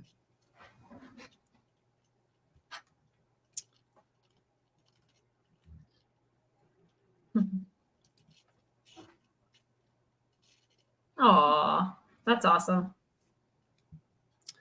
That's what we're all here for, to help out and encourage each other and talk about issues and things that work and things that don't and things that help us. And 5 years keto, 7 months carnivore. That's so awesome. I wish I would have done carnivore after keto kind of failed. Wish I would have just done it then, but I was too sugar addicted. Yeah. Yeah, I didn't know carnivore was going to fix that for me. I just didn't want to make the vegetable, like it was too much work. Like I'll just make the ribeye, that's easier. And then it was like, well, now I don't have all those cravings that I used to have. And right. And my mental acuity is so much better. And all of that stuff. The cravings. Like, I didn't know that was going to happen just because I didn't feel like cooking some broccoli. The cravings. I mean, just the cravings are not. Yeah, I don't have any. I mean, like today I wanted to eat, but I wanted to eat picanha. So then I was like, well, then just eat them. Like, Yeah. so I did because I was like, I wanted that. It wasn't like I was craving a, whatever ice cream. And then I was like, so just eat some picanha, like consolation prize. It wasn't like that. It was like, I really wanted that picanha that was in there. Yeah. I didn't. Yeah. And it's amazing. Even after 10 months of doing this, when I had a Powerball for dinner tonight, I couldn't wait until it was done so I could eat it. Right. I'm like, this hamburger smells great, and the bacon and the eggs and I just went through it. I enjoyed every single bite of it. There wasn't one moment where I'm like, oh, I have to eat this again. It wasn't like that at all. Yeah, I'm kind of getting to where, so I went through that time where just ground beef in a bowl like that. Like I ate so much of it, and then it was like I was just kind of off of that for a while. But you talk about this Powerball. I've been off of it for probably a good 2 or 3 months. I don't really know, but I'm feeling like I could probably bring that back in and and be okay with it. I just kind of got sick of it, but I could do ground beef other ways. So like meatloaves, and I made these little I use like my cupcake. The cupcake tins. I'm like, gotta use it for something because it ain't gonna be cupcakes. And I did like beef in there, and I made the beef into like little cups, and then I put different toppings. Like in one of them, I cracked an egg. And one of them I had like some bacon. I had some cream. The cream cheese and bacon one was the best one, you guys. It was so good. Nice. But yeah, like little beef cups, mini beef cups. Oh, really good. And like I could eat ground beef like this. That's a good idea. Cheese. My kids liked them too. Like a cube of cheddar cheese in the middle, whatever, stuff like that. Really good. Yeah. So you got sick of having Power Bowls? Yeah. I ate a bunch of them. I would eat them several times a week. And I'm not the only one. Like other people have said the same thing. Like they get this aversion to just ground beef in a bowl like that. Because I would do like taco bowls, I would do Power Bowls, and they were delicious. And then all of a sudden it was like, no, gross. Like it really seemed gross. But when I put the ground beef into different, like I said, like meatloafs, that's like one of the reasons I did the meatloaf relay with the other ladies. Because I was like, let's get a bunch of versions of meatloaf going because I can eat it like this. And maybe my kids will too, and turns out, they loved it. I loved it. You might try. I made a video on how I like to make my Power Bowls. Okay. And instead of just doing ground beef, I'll take as the pan's warming up, I'll take the ground beef and I'll make like little marble-sized meatballs. Oh, okay. And then I'll fry up those little meatballs. Yeah. And instead of having ground beef, it'll be like little meatballs. Okay. So and do you use seasonings besides salt? Like what do you put in there? Just salt. Yeah. Just salt. Yeah, me too. I mean, occasionally I'll use other seasonings, or if I'm making something for my kids, I will. But for me anymore, it's just good old Redmond salt. I love it. Yeah. And so if you don't want the ground beef, try something different, like making the little meatballs. Yeah. Yeah. Or what I like to do sometimes is I will mix in some ground sausage with the hamburger. When I did that meatloaf, it was like half ground pork, actually. So not sausage, just ground pork and half ground beef. Yeah. That was a really good meatloaf like that. Yeah, really good. I like getting the breakfast sausage at Kroger, our grocery store here, because it has the cleanest ingredients. Yes. So what I did, I recorded the Walmart sausage does too. Yeah. There's a couple. The ones in the Great Value Walmart sausage in the chub, like in the with the plastic chub, that one is pretty clean. The other one, they sent me one as a substitution, and it wasn't very clean. But I used it because whatever, once isn't gonna hurt anybody. And it was something I was making my kids. So I did I filmed it. I haven't edited, and then I realized there's like no sound. So I like re-recorded the intro, and I'll just have to show myself making it. But have you seen JT's carnivore pizza pocket video that he did, Brett? No. So his were just like, so you put down like a slice of mozzarella cheese. All his was a slice of mozzarella cheese, some pepperoni, and then another slice of mozzarella cheese, and then put it on parchment paper on a baking sheet, 375. And he didn't even say how long he did it. He just said till the cheese melts. I'm like, all right, I did like a ketovore version for my kids. So I didn't eat any because I put some marinara sauce in. Yeah. But so what I did was, and so I need to make just a carnivore version that for me too, but for my kids, and actually my husband ate 4 of them. So I think they got this. In fact, I taught my son how to make them today because he goes, "Can I have some more of those pizza pockets?" I said, "Sure, let me teach you how to make them." So I taught him how to do it. Anyways, so it was the mozzarella cheese. I put 4 slices of pepperoni. I had cooked up some of that sausage that you and I were just talking about. So it was already cooked. So like not raw, like I cooked it up, put a scoop of that, and then a scoop of the Rao's marinara sauce, and then another slice of the cheese. It took about 5 minutes. So that's how long it took in my oven. So 375 for 5 minutes. If you have a bunch of them, they'll kind of melt together, but it's fine. You just let them cool and then kind of cut them apart. Both my kids snarfed them down. My husband ate 4 of them. So if you're ketovore, because it was very ketovore, it was like a little bit of marinara sauce and everything out, and it was the Rao's, right, which is like pretty standard fare for the ketos and the ketovores. But I thought, because what's going to replace, hopefully, just regular pizza for my kids. That's what I'm going for, because I've been working on their dinners. I did a video about the protein pancakes I made them, which got the stamp of approval. And now I'm working on breakfast. Just trying to move them more in the hopefully the keto direction, So I've made taco shells with cheese before. That's on my to-do list. That is on my to-do list. Frying up some shredded like Colby Jack. Yes. And then you get it to where it's kind of stiff and you pull it out and you hang it on a wooden spoon so you get the little taco shape to it and let it cool. Yep. It works. It's on my to-do list. I think I even mentioned it because when I was making the pizza pockets, I'm like, again, the audio didn't record. I'm like, dang it. But I did the audio that no one will ever hear. I said, I'm like, I always overfill stuff. Like back in my taco days, like I'm like the queen of, I'll just overfill it, or burritos or anything. So I'm like, I'm probably overfilling these because I'm trying to get, you want the cheese to close around the stuffing of the pepperoni and stuff that you're putting in there. But anyway, So I think I said that. I said, so when I make tacos with the cheese shells, I need to be careful not to overfill them. It works. Arlene says, I think I'm finally I'm addicted to sugar and chips, junk food, but now I love the meat. Always was crazy about the meat.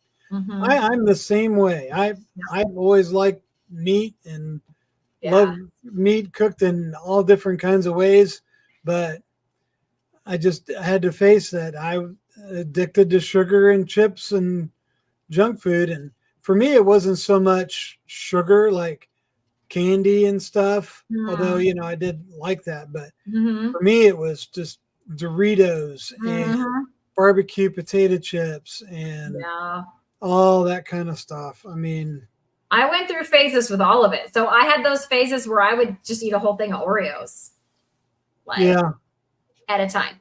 And then I'd go through phases where I'd eat the whole bag of Doritos too. So I could go either way. I could go on a salty snack, carby snack binge, or I can go the other way with the sweet, for sure. Isn't it funny how our brains work with how that stuff affects our satiety signals? Yeah. I can eat an 18-ounce ribeye and have to almost not want to eat the last bite because I'm just stuffed and my body's saying you've had enough steak. Right. But you can sit down with a family size bag from Costco of nacho cheese Doritos and go through the whole thing. Yeah. And then want more 2 hours later. And then want more. Yeah. Yep. Like, do we have any Fritos or Cheeto Puffs or, it's crazy. Oh yeah. That was easy to do. It is crazy. Like what Darth says, diet steak is such a counterintuitive concept. For a lot of people, it sure is. It sure is. And I think it's the main roadblock that people have when you say, I'm on the carnivore diet and I eat just meat. And they're thinking, what? That doesn't make any sense. But it actually makes all the sense in the world. Right. And it's just what we've been taught over the years, Yep. Food pyramid. Yep. very little meat and lots of bread and everything else. And remember that meat was in the protein section, and half of stuff in there wasn't even meat anyway. Right. Just saying. Yeah, but I think things are starting to change. Carnivore is more popular now than it's ever been, and I really look forward to see where it's going to be in another 2 or 3 years. Yeah. I think There's a lot of research getting ready to come up. I saw Nick Norwitz and Dave Feldman being interviewed on a podcast. I forget the name of the podcast, so I'm sorry about that. It was one I'd never seen before, and it was the two of them together. And at one point, Nick Norwitz let the cat out halfway out of the bag. He's like, I can't tell you why, but it's not going to be very long before this saturated fat myth is totally debunked. Yep. So they have some research having to do with saturated fat and causing, your cholesterol, your dietary saturated fat causing your blood cholesterol to go up. And he's like, that nail is going to be in that coffin. He's like, I can't say anything more than that. Dr. Berry mentioned it too. I think he's got an inside track on some of that. Looking forward to that research coming out and seeing the reports. Yeah. It said it's going to put LDL to bed. It's going to put saturated fat to bed. Yeah, the whole idea of LDL being this thing that we have to squelch and take a million statins to get rid of. It's going to put all of that. Yeah. So, well, I can't wait. Oh, you wanted to see when I lifted up my microphone, I've got this is old like CD thing. That's a CD like cover for this pile of CDs. I've got it. Yeah. I'm using it as a lift because otherwise the microphone's down here. That's hilarious. And That's good use for that thing. So I've got it sitting up a little, so I'm speaking more directly into it. Perfect. So, all right, we'll just go through these. We're coming up on 2 hours in here. So I'm not even getting watch time credit for this, Brett. You should be streaming this to your channel. At least you get some watch time. I can't. Like, I don't have that little option that I know of. It's fine. I think everyone in here knows who I am. If you're not sub to me, go find me and sub, guys, please. Yep. Christy's got a great channel. Meeting Wellness. You'll find her. Super easy. You can search either way, one word or two, and I will come up. Meeting Wellness, but meeting with an MEAT. Meet. Carb addiction is a thing. Yes, it is. And there's a reason a lot of us can't moderate with carbs. Mm-hmm. And I'm the same way. I do better just avoiding it altogether. Yeah, because when I avoid them, like we were just talking about, then the cravings aren't even there anyway. So why would I want to go introduce that and just bring that back into my life? Like, I don't want them. Yeah. Like today at the training, there was all kind of carby stuff. They had at the beginning, they had like, breakfasty options. And then after lunch, there was like all these cookies and everyone was all excited. Like, whoa. Yeah. And I was like, it doesn't even, I just look at that and I'm like neutral. Right. Like a bunch of drug addicts happy that they brought in some, free weed or something, Yeah. I mean, I'm just neutral looking at it. I don't want it. I don't crave it. I don't have to try to stop myself from having it. And then if I do think about eating it, I think, ew, like that's going to like poison me, So it's crazy how your mind shifts, when you I'm pretty well shifted over to where when I see that stuff, I don't think of it as being food. Mm-hmm. Right. Yeah. It didn't seem seem something that I want. Yeah. I'm like, oh, I remember when I used to eat that. Mm-hmm. Mm-hmm. Yep. So. I know. And now my principal keeps making comments to me like, girl who never eats anything. I'm like, I eat a lot. I don't know why she thinks that. Yeah. Like, I actually eat a lot. It's just that I just eat meat.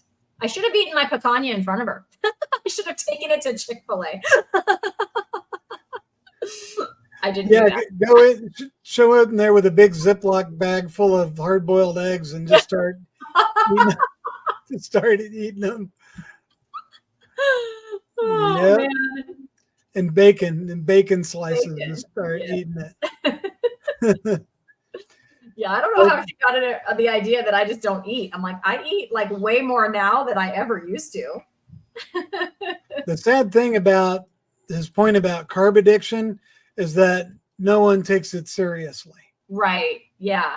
Carb addiction is thought of as like, oh, he's addicted to something harmless, you know, Right. Yeah, they'll say it like it's not really an addiction. like Like, it's oh not yeah, really a I thing. gotta have my sugar. Like I'm addicted. They say it like that, but it's like, did you hear what you just said? Like, did you really hear it? Gotta have my fruit. you Right. know. And really, whenever you hear someone say those words, when they put possession on the item, like I have to have my fruit. I have to have my chocolate. you know, I heard that from chocolate. a I gotta fellow have my teacher. popcorn at night. Mhm. That's an addiction cue. Mhm. You know, I gotta have my beer. I gotta have my, yeah, Mhm. yeah. Whenever they put possession onto Mhm. that item, that's a sign of addiction. Yeah, I never thought of that, or I've never heard that before, but I Yeah, agree. Like I hear that and that rings true. She did say that to me. I could not do what you're doing because I just got to have my chocolate. I gotta have my chocolate. Mm-hmm. Like it's her chocolate. It's like Mm-hmm. all chocolate is her chocolate. She Yeah, will have all the chocolate. you're right. Yeah, it's true. Yep, that's it. All right. Well, I think we may wrap it up here. We'll just go through our last few things. Been on a frozen hamburger patty broiler kick Broiler. lately. Okay. I think Darth Carnivore left, but Darth Carnivore, I might have to do that. I might have to add that to my carnivore to-do list. I've never done beef under the broiler like that. Yeah, so it gets probably a nice little caramelization Yeah. on the outside and stays Yeah, because like I've done that with some like medium country rare on the style. inside.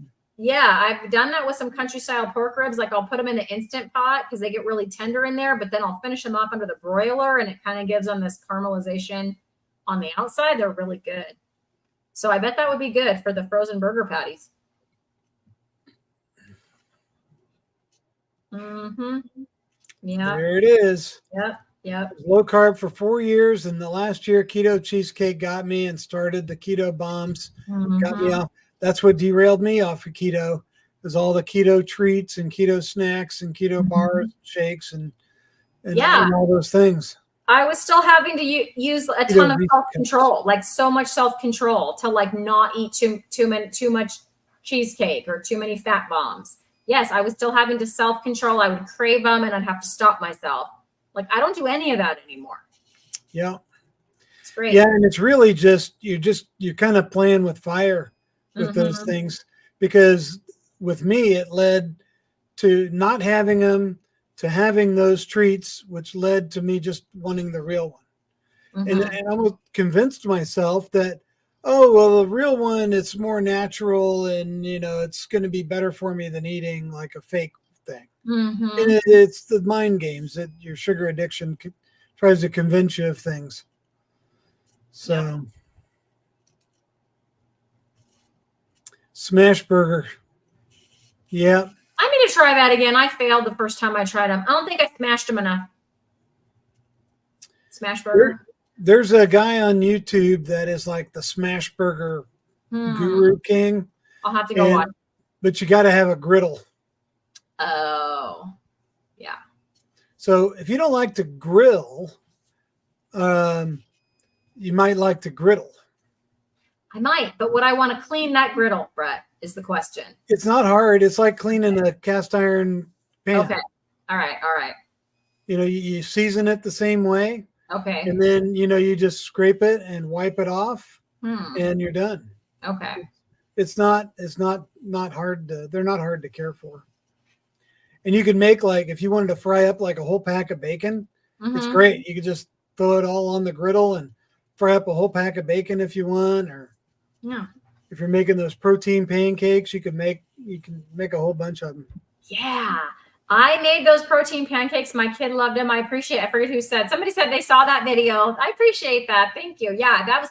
I have to ask my kid, what did you think? And then bring the. Yeah, there we go. Thanks, Susan. Yeah, my kid doesn't want to be on camera, so he has to eat it, and then I have to go, okay, give me the report, and then he gives it to me in grumpy teen talk, and then I have to translate it. Like, that means it was delicious, you guys. It was okay. Yep, that was teenager approved. Yeah, that's high praise. High praise. Uh-huh. Yep, do the Oreos and then go for the bag of chips. Oh, I was the other way around, Deb. Salty first and then sweet. Or mixing. Oh, if you mix them, you can eat more. Or if you ever put Corn with chocolate. nacho cheese Doritos in your popcorn. Yeah. And shake that up, and then it gets the nacho dust on the popcorn. I never did that. No. No, my thing was if I put salty and dark sweet times, together, dark times. like, yeah, it was dark days because you could fit more. You wouldn't get sick of it because the salt would kind of get rid of the sweet, and then the sweet would get rid of the salt, and then you could just, yeah, it was bad. The hot popcorn would make the Doritos warm, and yeah. Yeah. I don't even want that now. Like, I get it what you're saying, but it like doesn't even sound appealing now. Like, you can kind of laugh about it now. Yeah, there wasn't any writing on the bottom. It's just a clear little thing it's sitting on. Mexican food. Yeah, need to come up with like some like a carnivore taco meat. We have carne asada out here. It's like a big thing. And there's a little like a Mexican market that like has signage all over for their carne asada meat. And I've been wanting to stop in there and just look at it and see. Yeah, you got to wonder though if they're making it with like vegetable oils and stuff. Yeah, I'm not sure. So that's what I don't know if it's, I mean, I think they sell it for you to cook. I don't think it's cooked. I don't know what's in there. That's why I want to go look. Yeah. It's like a little butcher shop, but I don't think they have, I don't know. It's like a little market. And they sell carne asada, but I don't mean to like a restaurant. I mean like in a package to buy. I don't know. I wanted to look at it. Well, I guess we'll end on this one.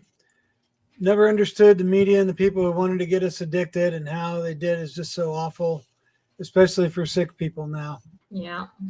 And it goes further than just the media. You know, it's the government standards. Yeah. With My Plate, it's it's how they have to feed the military, people in hospitals, children in school, people in prison, all of that. Yeah. Yep. So yeah, we can get that kind of worms another changed. time, Brett. I could tell you all about school and how that goes, but we could get into that another day. Be another good discussion. Yeah, I've had it with a few people, and it'd be a good one for the Lioness show, because I think all of you ladies have kids in school. Yeah, or will. Or some of them are well. So actually, Ellie's going to homeschool, and Haley already does homeschool. So I'm the only one that sent my kids to public school. My kids are in public school. Yeah, they because I teach in the district, you kind of get a little, you know what I'm saying? Like, you can pick your kids. Like, you get a lot of perks when your kids go to a district where you teach and work. It's different. Hey, there's Lindy. Hi, Lindy. Lindy, coming in right at the end. This wasn't even planned, Lindy. Notice it's not even on my channel. Brett's like, hey, come help me test out my microphone. And I was like, all right, if you put up the meat in the background that I want, then sure, Brett. And that's how that went down. That's my story, and I'm sticking to it. But yeah, we need to bring that up again. I'll be live on the 25th with Cammie. I think we're going to do like a reaction to a video, which was Cammie's idea. I've never done a reaction before, but we're going to talk about getting older kids, kind of like what I've been doing with my kids for the last 2 or 3 months. Cause I'm telling you right now, when your kids are 15 and 18, it's a lot different than when your kid's in a high chair. You know what I'm saying? Yeah. They have access to food, all kind of places that are not here at this house. And I am not in control of it. So it can't just be, here's your dinner, So when my kid comes home and says, those were some good ketovore, he didn't say ketovore, but the pizza pockets that you made, those were good. Can you make those again? And I was like, let me teach you how to make them. Like, that's how dinner went over here for him. And that was a win, The one good thing is even if they don't stick to it, at least they'll have the knowledge of it. Right. Correct. So when they're in their 30s and they start having issues or whatever, they start recognizing problems that they've heard about, that'll be a tool in their pocket that we didn't have. Yep. 100%. I know. I'm thinking if I can at least get them just switched over to having a lot more protein and fat, because like I said, they're 15 and 18. Like, I didn't get onto this until I was 47. Like, how much more amazing for them, if I can, but it's got to be slow. You can't just be like, everything stops and now you're going to eat steak. Like, that would never ever fly. It wouldn't work. They would rebel and revolt. I mean, that's teenagers. That's what they're supposed to do, right? So it's a whole other tactic, a whole other way of doing things that I think I'm starting to succeed at. Like, when I think back to how it was 3 months ago to how it is today, it's already so much better. I mean, there's a long way to go still, but it's already so much better that I feel encouraged. So yeah, we're going to talk about that on the 25th, Cammie and I. So if anyone's around, I think it's 5 p.m. Pacific. Come check that out. Yeah. Awesome. If you have older kids. Yeah, I've got a 12-year-old and a 16-year-old. Yeah, so you're like basically in the same boat as me. Cammie has a 10-year-old who is very like, feels sorry for the animals and really likes her pasta and this kind of, and has been eating that way her whole life. Or I think she just turned 11, so she has an 11-year-old. So, okay. Yeah. Mm-hmm. Well, 11's not too late, especially if she's vegan and she thinks she's helping the animals. She needs to help her see the other side of that and what farming and pesticides and herbicides and all those things do to animals too. Right. I don't know if it's all the animals or if it's just the deer, because she talks about how they have like deer hot dogs or something like in their freezer, and she won't eat them. Right. Like, she won't eat them. She feels sorry for the deer. Like, I've heard her say that.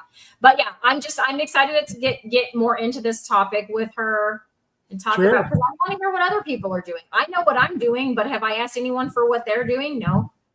You know what I mean? Like, maybe some other people watching, or Cammie or somebody might have other strategies or recipes or, things to try that, that I haven't tried. And maybe what I've tried will help somebody else.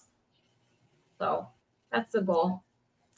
All my friends here, I think it's cool that everyone in here, well, except for Bullet Sponge, all ladies. Hey, that is awesome. I didn't even, because all ladies. Well, maybe they'll want to come watch Lioness Lifestyle tomorrow. Will we see you tomorrow, Brett, at Lioness Lifestyle? We would love to have you. Yeah, I'll probably pop on there and cool. It's going to be Sana.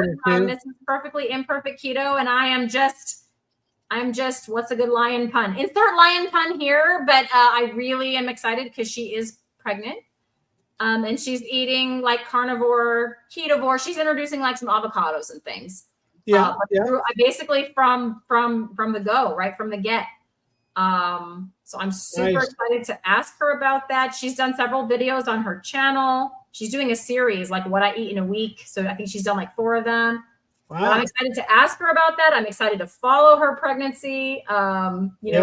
Being having eaten carnivore well before becoming pregnant and now being pregnant. So it's going to be super great. I think having her on tomorrow. Yeah. And she should follow Dr. Barry's wife, Nisha. Yes. Because she's been through it. Yeah. I'm sure she does, because she talks about Dr. Barry all the time. So I'm sure she does. Yeah, I'm sorry, Lindy. This was totally not planned. Brett wanted to test out his new microphone, and I just agreed to jump on, and here I am, just having fun with Brett. So, yeah, we just a little spontaneous live that's gone on for 2 hours. Yeah, for 2 hours. Yeah. It's fine. It's fine. fine. So I love Lindy. You got on here. That's fantastic. She's wonderful. Mm.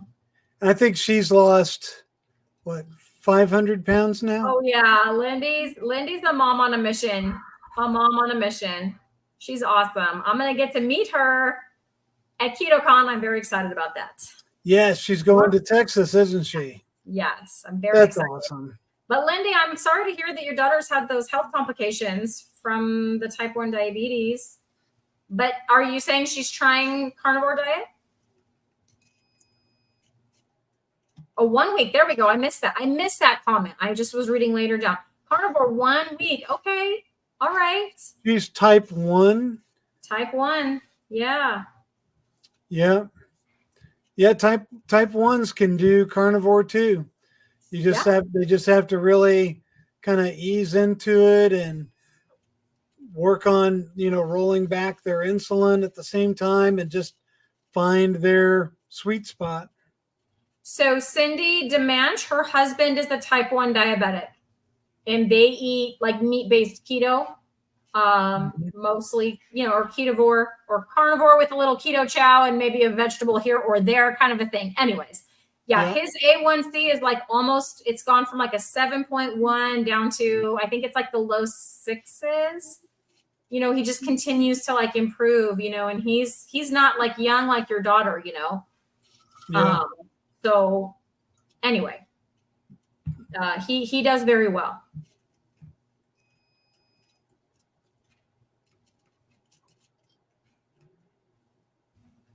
Wow. I don't see how Susan's old enough to have a 40-year-old. I know. That's what I was just thinking. Yeah, let me go find it, Lindy, let me go find it. Brett, don't sign off until I get Cindy's channel for her, because she talks about him all the time. And if you were to email,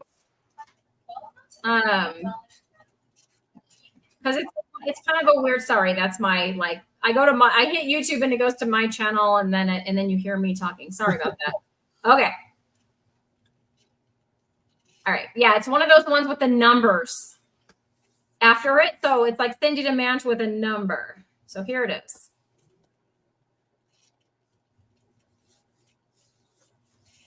Yep. So she goes live several times. She talks about her husband. If you emailed her or had questions, I am very sure she could answer them, because she's been with him through this for like years and years.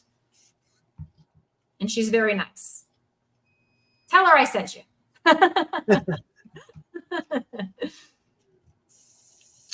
So Arlene has a son that's almost 400 pounds. Mm.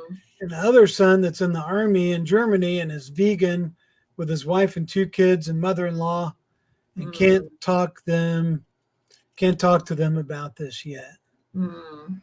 So I wonder if they're vegan because they think that's the healthiest way to eat, or it's because they feel sorry for the animals. Yeah. Yeah, my principal was just telling me about, I don't know if it was her sister or sister-in-law who is vegan and is doing it because I think she feels sorry for the animals, but also because she thinks it's healthy. But at the same time, she almost has no hair. She was never able to have children. I don't even know. She was telling me like the laundry list of things. Yeah. So I was just trying to be a little bit, because, my principal doesn't eat. She's actually type 2 diabetic and has her own issues. But I was like, yeah, there are a lot of carnivores that started off as vegan because it's like they do it to try to improve their health, but they realize after they don't get all the vitamins they need, and then they switch to the other side. I said, I've interviewed quite a few of them, and I encourage her to check into that. I don't know. Who knows? I just keep planting the seed whenever I can without trying to be too pushy or overbearing.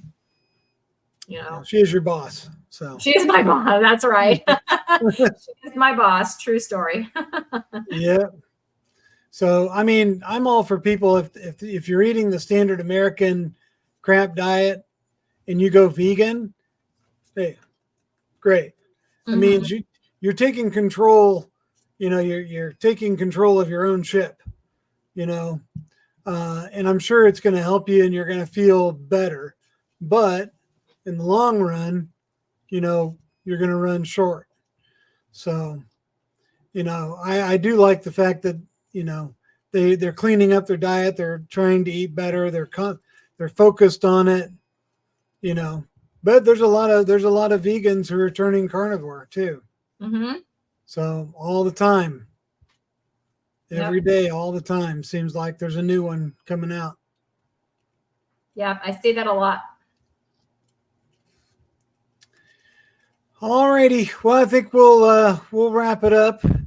Yep. We're in 2 hours, 10 minutes almost. So thank you so much, Christy, for coming on. Anytime. Thank you for You giving still have us to have 2 me in the hours meat of your locker, time. though. You still have to have this. Does not excuse you from having me in the meat locker. Oh no, yeah. You'll get your own meat locker interview. for Okay, sure. cool. Because I want the background. I'm telling you. Yeah, no problem. So I'm getting my green screen made. My daughter's going to make one for me, and I'm going to get my subscriptions and everything, and get my guest list nailed down, and get some times going, and it'll happen. It's going to That'll happen. be fun. All right. Well, good night, everybody. Thank you for everybody for tuning in, and we'll catch you on a real meat locker soon. Yep, that's right. Bye. All right. Bye.